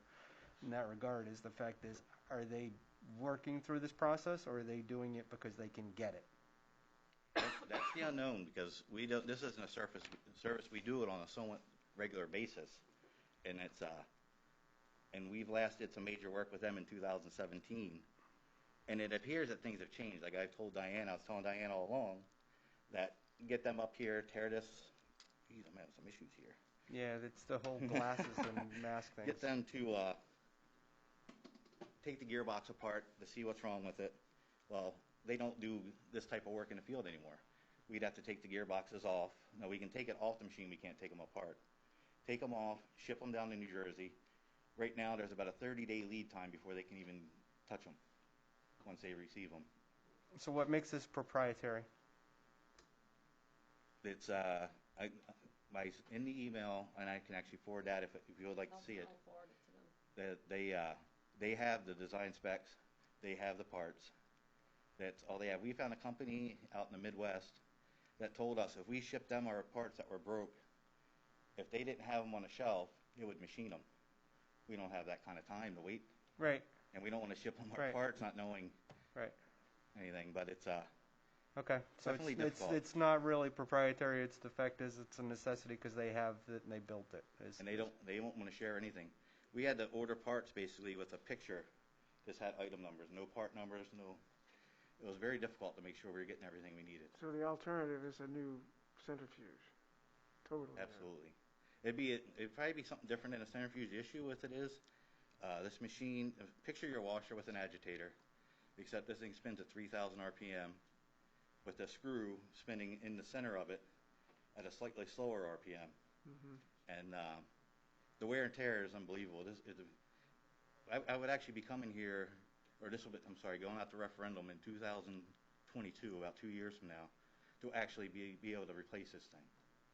Or put another piece of equipment beside it, is the way our current plan is written. Because it's 17 years old. Hmm. So there's a certain point where there is an end of life that actually needs to be addressed for your 5-year point. Okay. And I would make the recommendation when we get to that time. It was on a 20-year replacement. First piece of equipment of this type we've ever had here in town. Reduce that to 15 years. Just to prevent issues. No. If you're planning for a 20-year, you're already setting yourself up for failure or hardship. Yeah, that's we're 17 the maintenance years in. cost. Yes. And this is a major repair. Because then 20 years from now, the one that you're actually replacing is 10 to 20 times more than the one you actually put in service to begin with. Yeah. Absolutely. And as Bill Oliver, I've been working with Bill trying to sort some things out with this. And Bill says that you look at this piece of equipment as the heart of the treatment plant. Without the heart of the plant, you have no plant. Right. So without this piece of equipment. So it is a very vital to the operation of the plant. If you could, Diane, send us that information, because right now he's looking at a $54,000 emergency status repair, because we have the latitude at the council level to be able to make that. And hearing the explanation here publicly tonight, the fact that I don't think anybody would be questioning that. Thank you. Thank you.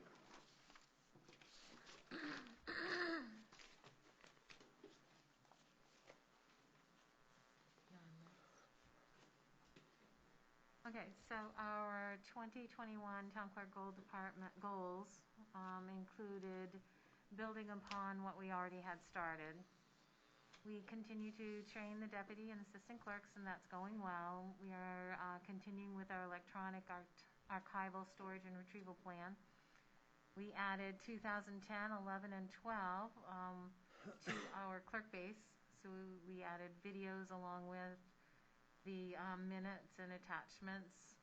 Some videos, when we get back into the 2010, may not be available. Some of the discs have material on them, and some are not retrievable. Budget. We didn't budget funds to add planning, appeals, and assessment review boards, so that's on hold. We didn't budget picture frames and pictures, looking for pictures of interest to frame. That's on hold. We reinstated our deputy clerk position to full-time. I'm very thankful for that. We utilized all of full-time hours towards the absentee voting this past 2 months, and we'll continue to work with election-related items as we add in the central voter registration system all the new voters that registered Election Day.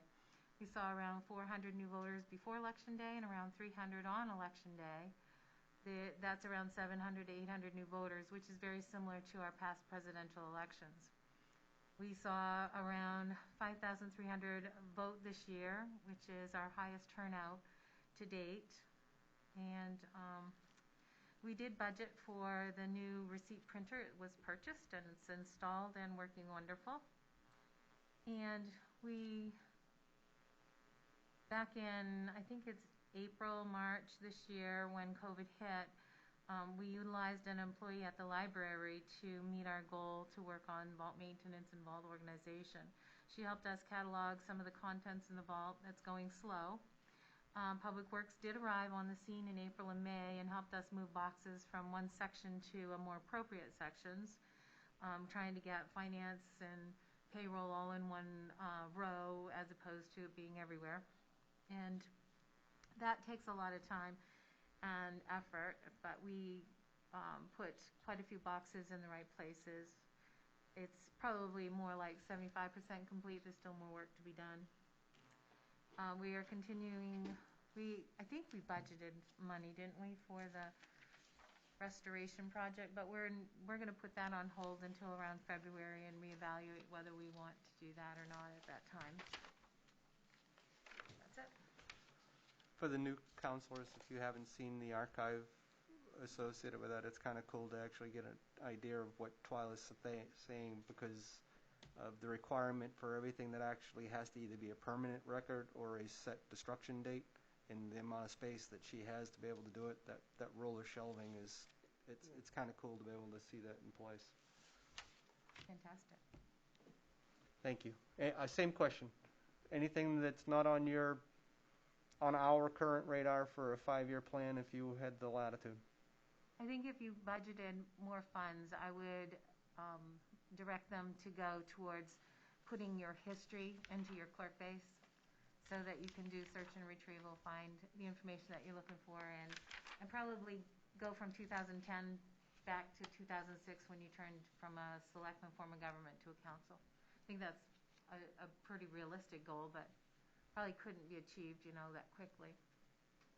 Right, the time and the investment to be able to do so. We struggled just to get the 2 or 3 years back in around our normal daily work, so slow process.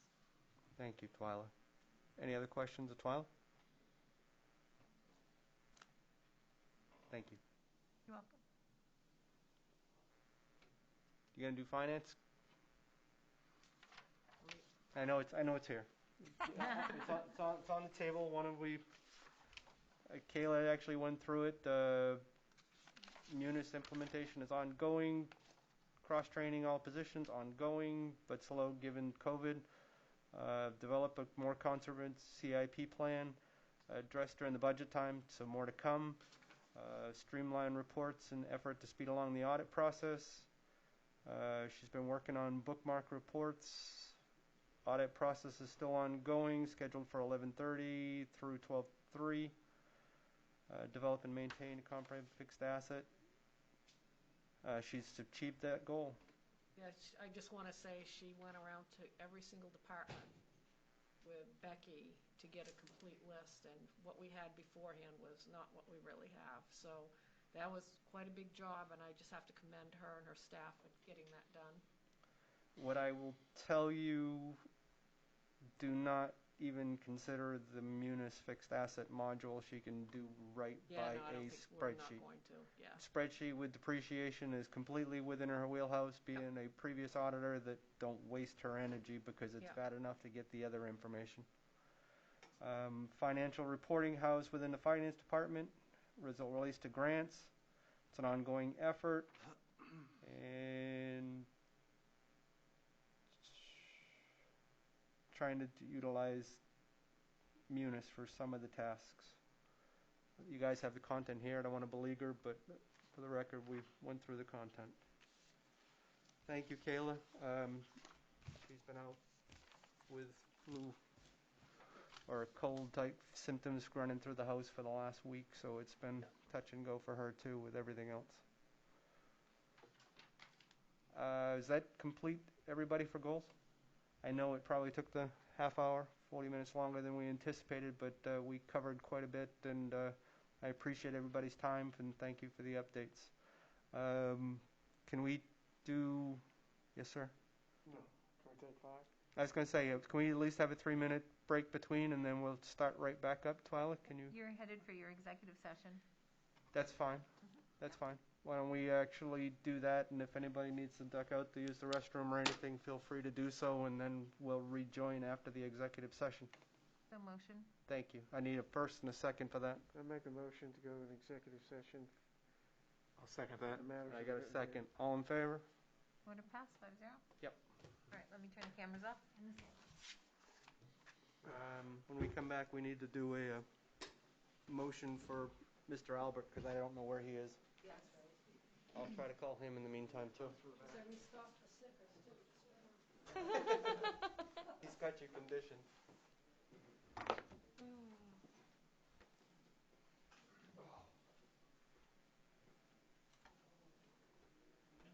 was kind of productive. I actually felt good about that. Yes. And then it's exclamation or Yep. apostrophe? Okay. Oh, exclamation. Okay, thank you. We're back on. All right, Don. I make a motion to come out of executive session. I'll second that. All in favor? Let the record show that Councilor Albert is here. Twyla, please. Yes? All right, Don, you have the next item. We're going to take an item out of order. Yeah, that would be appointments. Mr. Chair, I'd like to make a motion that we appoint Eric Mativier and Richard Main to the Appeals Board, as to be Appeals Board members. Need a second for that? Second. All in favor?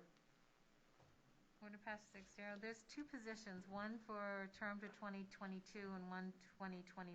Did you have a preference? Let's go alphabetically. How's that work? We'll figure it out. Maine. And both Maine, Mativier. Main So is first, Ma- Main and Mativier. Maine and Mativier. How's that? Yep, Maine is, do you want, Maine is Yep. 2021 and Mativier 2022? Yep. Okay. And the next order is 2021-96 to confirm the police chief appointment. I'd like to make a motion to confirm the police chief appointment. I need a second. Second. Can Ryan McGee please join us? All right, you've heard the motion. Anything you want to offer? The only thing that I can offer is that I'm going to do the best that I possibly can for the town. I think my track record's definitely shows that. I'm going to continue to do that. I take a lot of pride in our community, and nothing's going to change there. I'm just going to work even harder every day at that position to continue to do great things for the town and the department. Any questions of Chief? Not interim. Chief? Chief. I just want to vote. Yes. Go for it. I just want to vote. You just want to move the question. I heard move the question. All in favor? Order passed, 6-0. Congratulations. Thank you, Chief. Congratulations. Thank You're you in the very van. much. You're I'm in the very van, man. We're humbled selling and honored. We're So, selling dusty roses at the airport. We're in the van. thank you very much. I appreciate it. Welcome, sir. Thank you. Thank you very much. Next item, we're going to take Is- out of order. Order 2020-193, the single-stream recycling contract. Come on in, Erica. Erica Bailey is here with Casella. Okay. Lou. Who's going to give us the 10,000-foot oversight? Randy can. What's that? Tee it up, Randy. Key it up for us. What the item on the table, sir? All right, this is, I'm Randy Sear, Solid Waste Director, and we would like to give Casella the contract for waste removal. And Erica's here for any questions that you council might have. But my opinion is that we should give Casella the contract. Key soundbite, if anybody's read the material, is basically it came down to hauling. Is that correct, Randy? Is That's the correct. price adjustment is there because of one length of time since the last adjustment to it, and what was the other item? I forget. The other item is also, it's going to be the fluctuating revenues, correct? Yeah, the brokerage of the cardboard that you guys bail and the mixed paper, that's all going to come into our MRF. So we're going to sign like a kind of like a one-stop shop kind of contract. So we'll haul your recycling, and all your bail stuff will come to us as well. Right. And the other point, oh, I know what it was, is because of the nature of, we have hiring additional sorters associated with that. That was the other key soundbite that was driving the cost, if I remember correctly. That said, I'll take a motion and a second, if I could. I'll make a motion. I need a second. I'll second. Any questions of the Casella rep that's actually here on any of the content that you guys have read? If none, all in favor? Order passed, 6-0. I thank you for coming in. I apologize for the time frame and the delay with the workshop before. Appreciate you. Thank you. No problem. It was exciting to see Lieutenant McKee now become chief. Very exciting stuff. Thanks, guys. Thank you. You're welcome. Hang on a second, we're signing these. Yeah, so they have to be, these don't have to be attested or anything, right? Okay.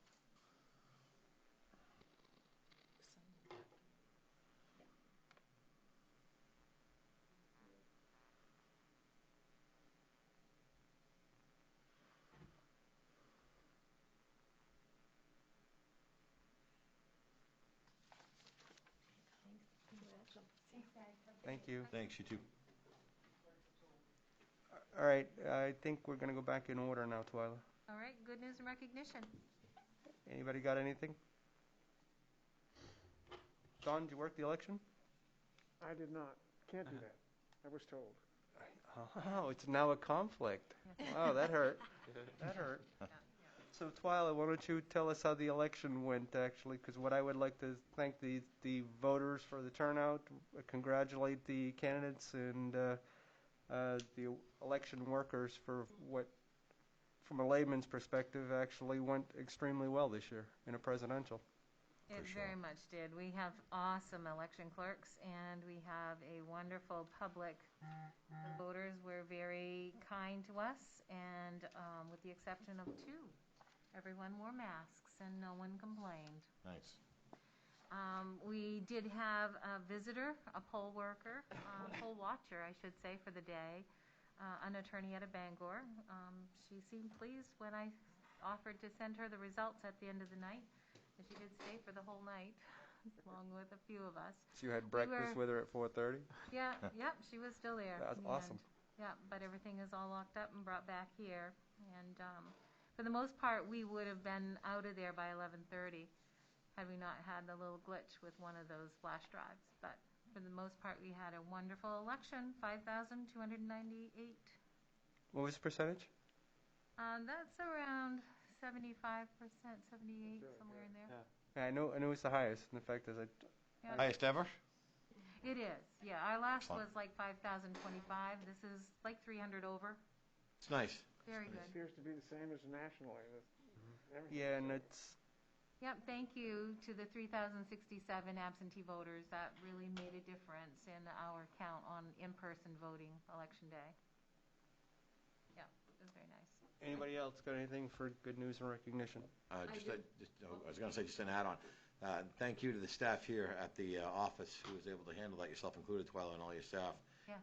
You did great things with the staff on Election Day, but I think it's a testament for business as usual right there at the front office, but still have that additional traffic come through and have it not impact anybody in a negative way.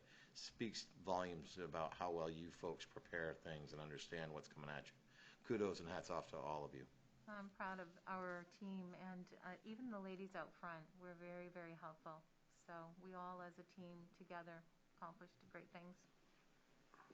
Awesome. Pretty much what I was going to say. and Sorry. because of- Yeah, I know, because of but I'm glad you noticed that, because they worked really hard processing that many absentees in the environment that we're working in right now with the COVID-19 restrictions. We couldn't just have lines of people in the hallways like we normally do. We still had to maintain our social distancing. So, it was busy. The last month or so was just incredibly busy out here in this office, and the lines outside the door, but she still managed to get it done. And that drop box, too, was a real lifesaver. Yes. Awesome. It really was. Very But much. you're absolutely right, Norm. And the public was credit to well the behaved. Yeah, very much. Good, good. Yeah, very, very pleased.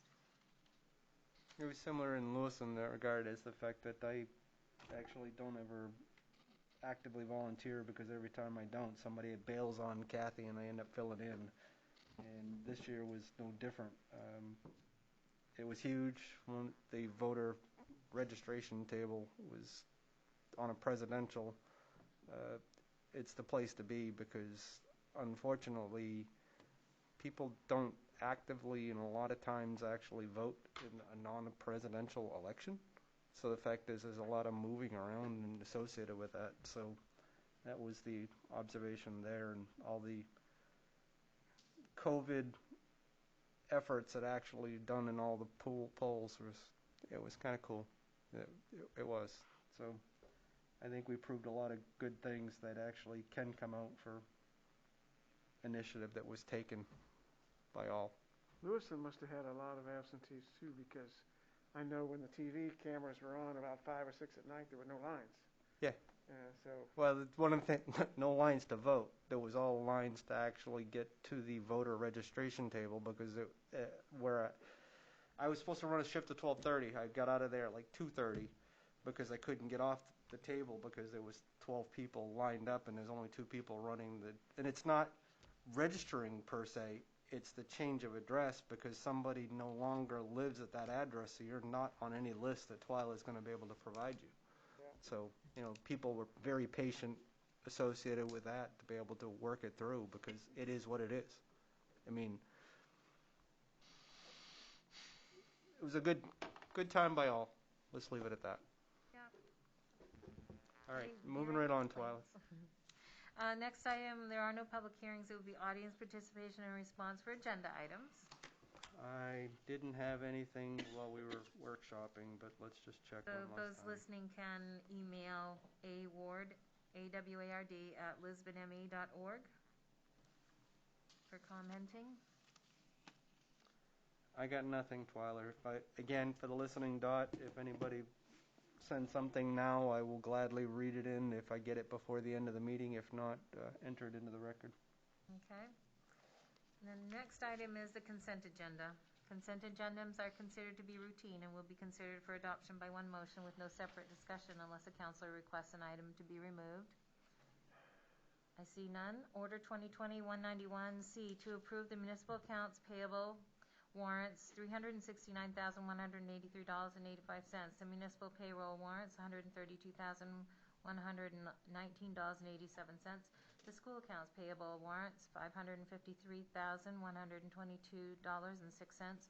The school payroll warrants, $1,170,294.93, which has been updated since your agenda was printed at 5:30. We received more, so we put them in there, along with the minutes of October 20th, 2020, and a road name request is for Backwoods Lane, a new drive between 280 and 282 Ferry Road, and the Bowden Animal Control Contract renewal, along with the Sabatis Animal Contract renewal, and to set a public hearing for junkyards on December 8th for Campbell's Used Auto Parts and Houston's Auto Salvage, along with ratifying the November 3rd, 2020 election results and approving the annual PSAP agreement. Motion to approve. Second, please. Second. All in favor? Order passed 6-0. Still you, Twyla. Council orders, resolutions, and ordinances. Order 2020-192 to solicit bids for the Public Works one-ton dumping rack body truck. Good evening again, everybody. Randy Sear, Public Works Director. We have currently a vehicle that is out of commission. It's due to be sold as is for parts. It's our Unit 200, a 2004 Chevy one-ton diesel. This spring, we tried to fix the engine issues. By the time we were going to redeck and plane the heads and put all the money into it, the truck had a broken frame twice from plowing incidences, where the mechanics have kind of made do with what we had and tried to fix the frame, weld it back together. Make a long story short, we would have invested way too much money into this truck, more than it was ever going to be worth. Plus, being a 2004, it was due for replacement anyway. And it was going to be in my original CIP, and we removed it because of the COVID and funding and what have you, trying to trim the fat a little bit. But we need to move forward and try to get another truck. This truck had a plow route, a designated plow route with a sander that we already have that we're not able to use. We put it in another truck, which kind of had to shuffle all the trucks around. Basically, we have no spares, because the spare that we have, which was Elwood's truck, Buttons' truck, is now fitted with a plow. So if anything went down, we have no other avenue. So if any of the trucks that we have now go down, we're minus a whole truck and a plow route. The money was, I believe, in an account that Diane's aware of, right? Correct? Well, council, if they approve this tonight, they would have to take it from unassigned fund balance, which is what I had put it on a list during the budget session, but we never went through to authorize it to come out of unassigned fund balance. That's the only thing that was on the list during the budget to come out. You know how I always have a running list of things to come out of unassigned fund balance? That's the only thing, but I never came to council to ratify that. So they would have to do that. So I just want to make sure I'm following the budget season. Seems like a million years ago.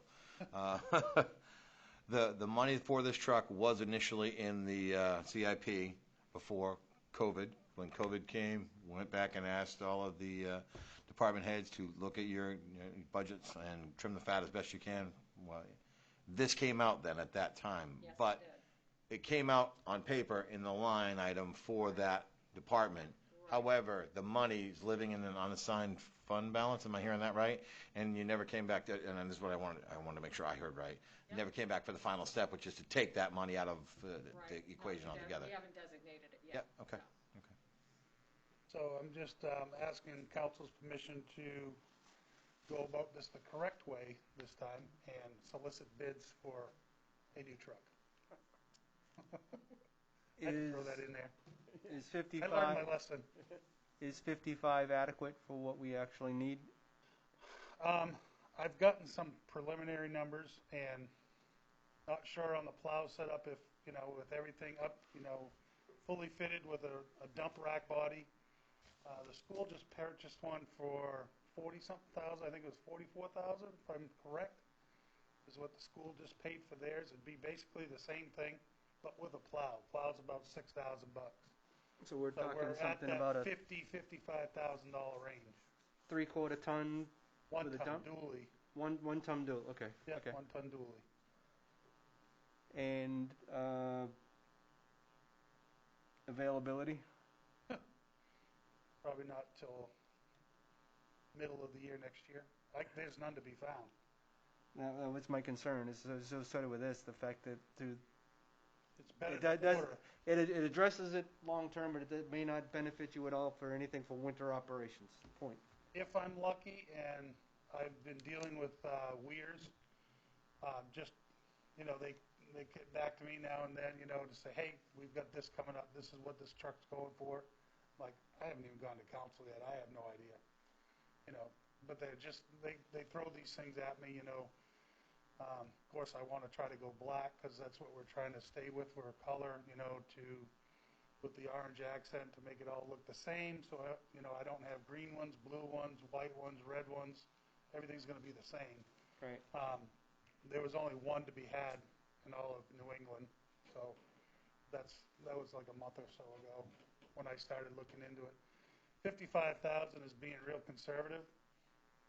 I don't know what it's going to take, but I just threw that out there. That's what I'd try to get with municipal buying and everything else, and possibly getting if I do upfit it with a plow, the cheapest I've found is Banks out in New Hampshire, in Concord, New Hampshire, and that's where I've bought some in the past, and it's the cheapest around by about $1,500.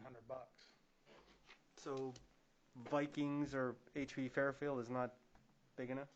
Or are they too big for what we're looking? Too big. Too big. That's what I wasn't sure of. Okay. Yeah, it's not going to be equipped with a wing or anything. That's to do the small streets up, Yeah, no. on the More other side of more Maple. utility. Yeah. Yep. I need a motion and a second. Make the motion. I got a first. I'll second. I got a second. You're going to put it out with modified bid specs for similar to what we did with the cruiser? Absolutely. And With the 55. with the 55, because they're going to ask, but the other item is going to Auctions International online, when you say sale for parts? We can. I mean, granted, one of them, half the motor's in the back because we didn't even I don't bother care. reassembling it. I don't care. The only reason I say that is Dave doesn't care. Dave, he'll sell whatever pile we actually give him, and it's better than... That's fine, because that saves me from It having gets to deal it out with... of your yard, and it becomes his headache. So if I- Absolutely, I'm all for that. Yeah, because my concern with some of your predecessors is it parks, and we think we can do something with it, and then No. it just sits all winter, and I want it out of your yard. I don't want it. Yep. I want it gone. Yep. Okay. That would be my recommendation, is send it to Auctions International. We can come up to be able to make it happen. If it sits because he can't get here until spring, that's so be it. But at least we know what the intention was. Yep. I got 2 trucks there. One used to be Mark's from the wreck. That one's gone. It's got frame issues, so I want them both gone. Yep.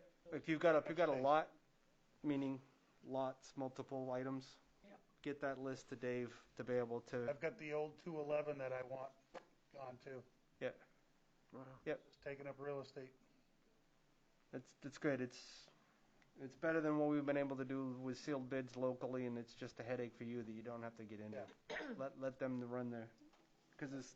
Probably can't even get $300 for the junkyard. And we have less than $100 typically invested in the time associated with this for something that somebody's doing all the legwork. So it's easier. Yep. I had another thought and it's gone. Move the question. Sorry. All in favor? Oh, the motion needs to actually be to take that money from undesignated fund It balance. doesn't have to. When we come back with the bids and we award the bids, then you can do it at that time. Okay, that's what I was trying to. Thank you. Thank you, Randy. All right, thanks, Ed. Thank you. Have a good night. So the next item is Order 2020-194, the 2020 Assistance to Firefighters Grant. Hello, Nate LeClaire, Fire Chief. What I'm asking for is to ask permission to go out and apply for this grant and accept it if we awarded. This is a supplemental grant to the Assistance to Firefighters Grant for COVID. This is specifically for stuff like additional PPE for the fire department. What I'm looking at doing is trying to get some adapters and respirator cartridges to snap into our regular SCBA masks, so we don't have to be reliant upon trying to obtain N95 respirators for our firefighters. So that's what I'm trying to do. My question that I didn't see in any of the materials, I get that it's a 5% at our level for the local match. How much are you trying to I'm not put looking. in for I'm not looking at tens of thousands of dollars for this. No, I don't. So I'm looking at what I'm looking at is probably around $3,500, which would put us about $175 matching grant, which I can cover through my my operational budget. By all means, I wasn't actually looking at it from nickel and diming, making sure you're adequate associated with that, because the best bang for the buck is like the CARES Act money and the election grant money is the fact that buy what you need, and if it's actually got a stockpile to be able to be used in the coming year, I don't see relief coming sooner than later, and it's not going to go unused eventually anyways. So by all means, I just didn't see what we were talking, if it was a $3,000 grant or a $10,000 grant that you were going for. That's the only thing I was looking for. Yeah. How big did you say? About 3,500. I need a motion. I'll make the motion. I need a second. I got the second right there. All in favor? Order passed, 6-0. Thank you very much. Thank you, sir. Thank you, Chief. Next file? Other business, council committee reports. School. No new report. Planning? Planning board meets Thursday, and what they have on the agenda is a conditional use application for a marijuana grow operation in the Capitol Avenue area. Okay. LDC was in the Economic Development Director's written report. LDC is meeting Wednesday by Zoom. Okay. Okay. Conservation, I got nothing since our last meeting. Recreation? Nothing new to report, but there's some potential, something on the horizon, and I'm just going to leave it there. Okay. County commissioners actually confirmed what the budget committee actually did for budget with the recommendations that we put before them. 0.24%, our increase over last year. Ours is higher, as you're probably well aware, Diane, because the valuation change. Instead of paying 6.9% or something, we're 7.25%, so we'll see a slightly higher amount based on that percentage because our valuation went up more than other peer communities. But that is what it is. It's something we're accustomed to any given year. Library, sir? Nothing new to report. I think Diane did well with that tonight, too. Water? Don, water? Water. Yes, water met tonight at 5. They were just discussing the budget for next year. They did have a water shut off at the lower Main Street last week. They were intended to repair a valve on Canal Street, and that got complicated, so they ended up shutting the water off to some of the businesses. They made personal calls, they said, to the businesses affected, and everybody was fine after a couple hours. And the only other thing is tonight they've got some people wanting to run a water line that I don't think is going to be allowed because it runs across other property. So that's their agenda for tonight. Okay. Finance Committee, that is not me in that regard. I want to actually recuse myself from any potential perceived conflict of interest. Mr. Albert has actually offered to do that. If need be and anybody feels slighted, we can juggle associated with anybody else's liaison assignments. Him being one of the people that was actually pushing for this 5 years ago when we stepped into the council's seats, if you will. This has been one of his initiatives, and the intent of the council here is just to give him the resource to be able to succeed. That said, Sure, I can give you. So the first meeting on the 29th of October, and it was a great meeting, good opportunity to kind of establish some baselines.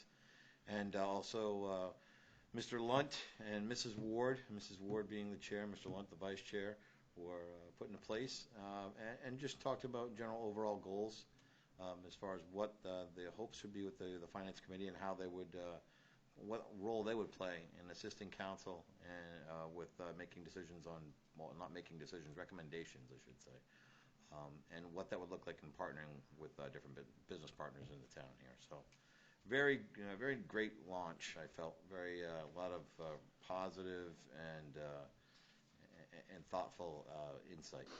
So more to come, but I really like where we're going already. Looks great. Diane, yours. So you notice, well, you probably didn't notice it because it was dark, but Gendron and Gendron started on the work on the outside of our building today.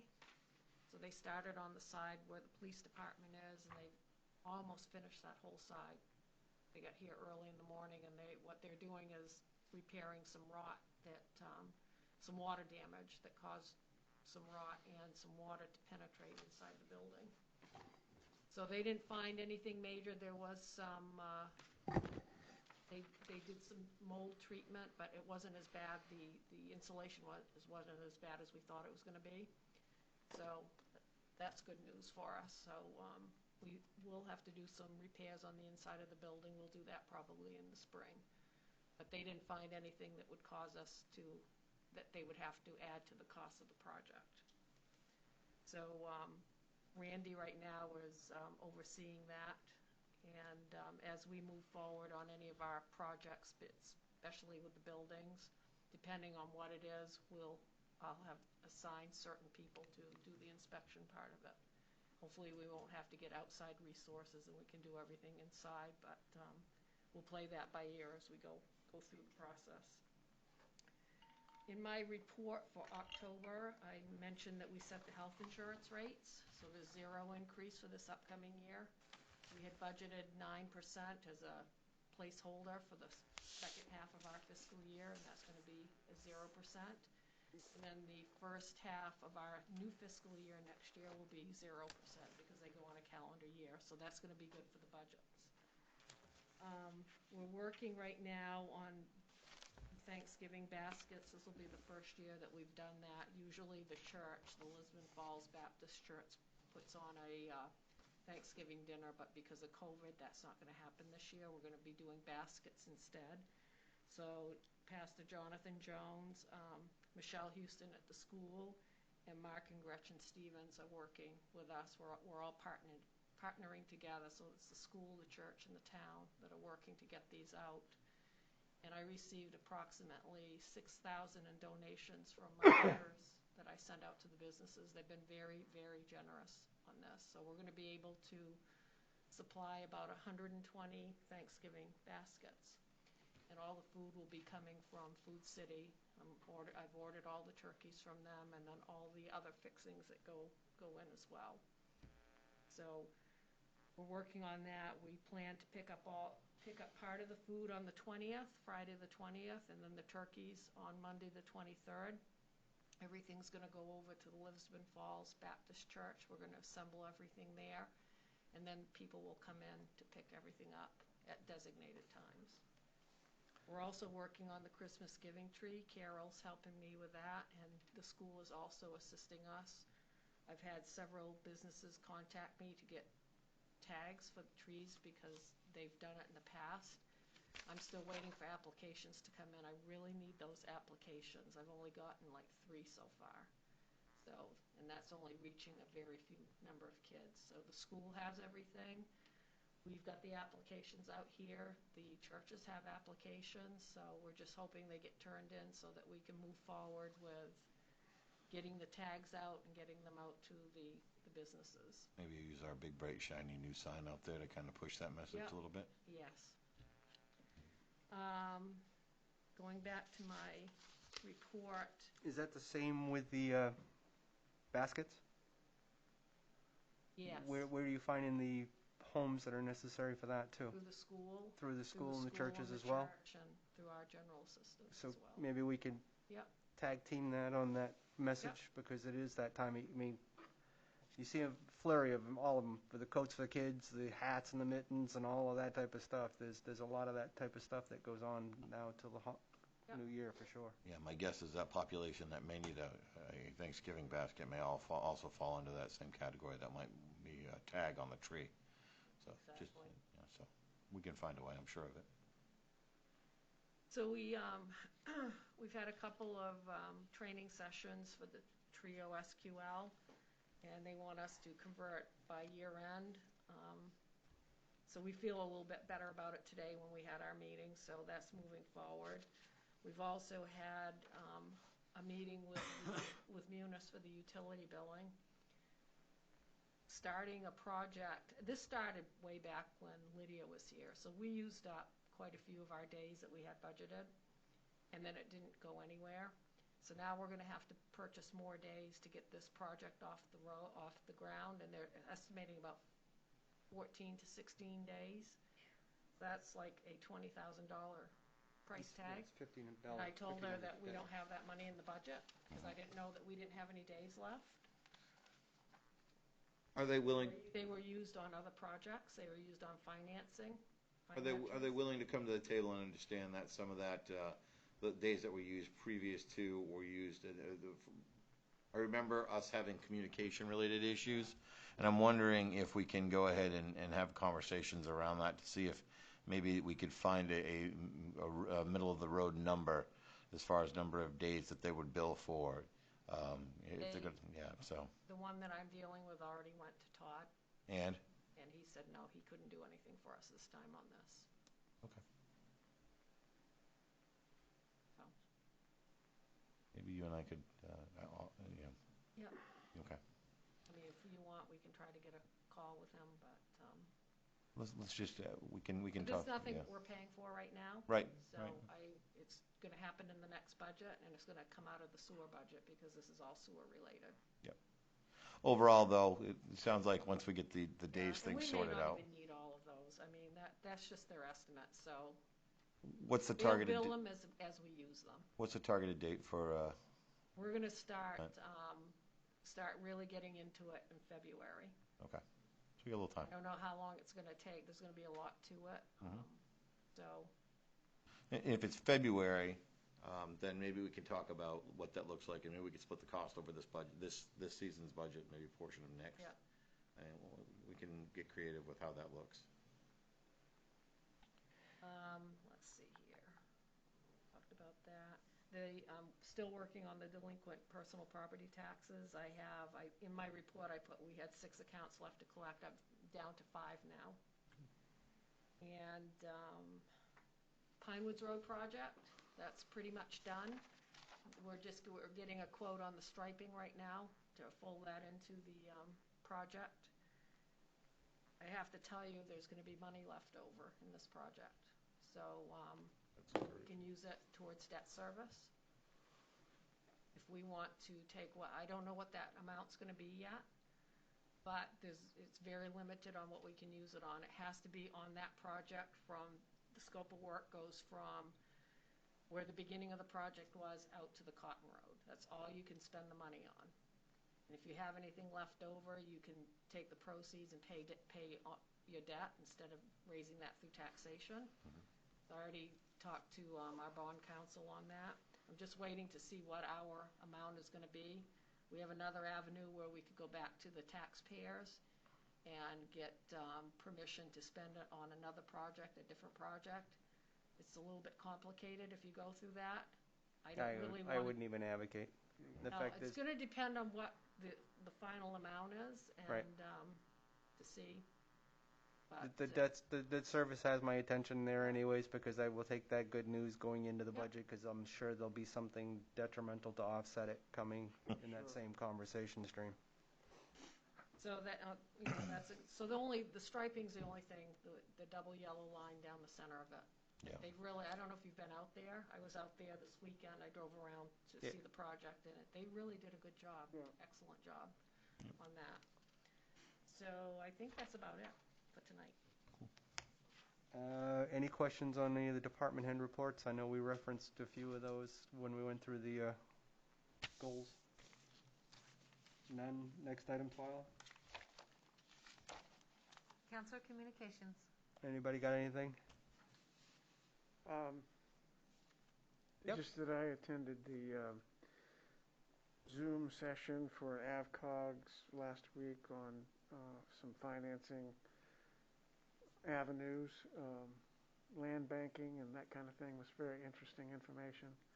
Brett was also on the call, so he has some more information. At some point he'll be wanting to share it, but there's some really bright ideas out there for helping some of our places that need to be helped one way or another. So that's about all I really want to say about it now. To kind of echo with that,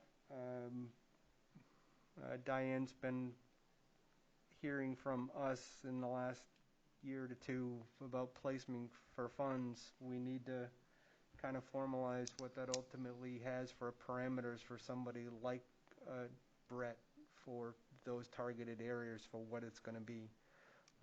It would actually kind of round out the efforts of what we're actually trying to just been doing at this point. There are a couple of towns in particular that do this process already, that have been ahead of the state. Actually, there's a group together working on trying to get some legislation at the state level to more formally endorse land banking, which would make it a whole lot easier, they say, on making this thing really work well. So that's in the process too. How would it be easier, I guess? And the fact is, my simplified view of that is we're taking something off the tax roll that's a kind of a blight area, and you're setting aside for potential future development. I mean, the perfect example would be the Warumbo. The fact is that it doesn't get any easier than that. It fell into our lap, and we have avenues to be able to see where it ultimately goes next. Some of this relates to dangerous buildings.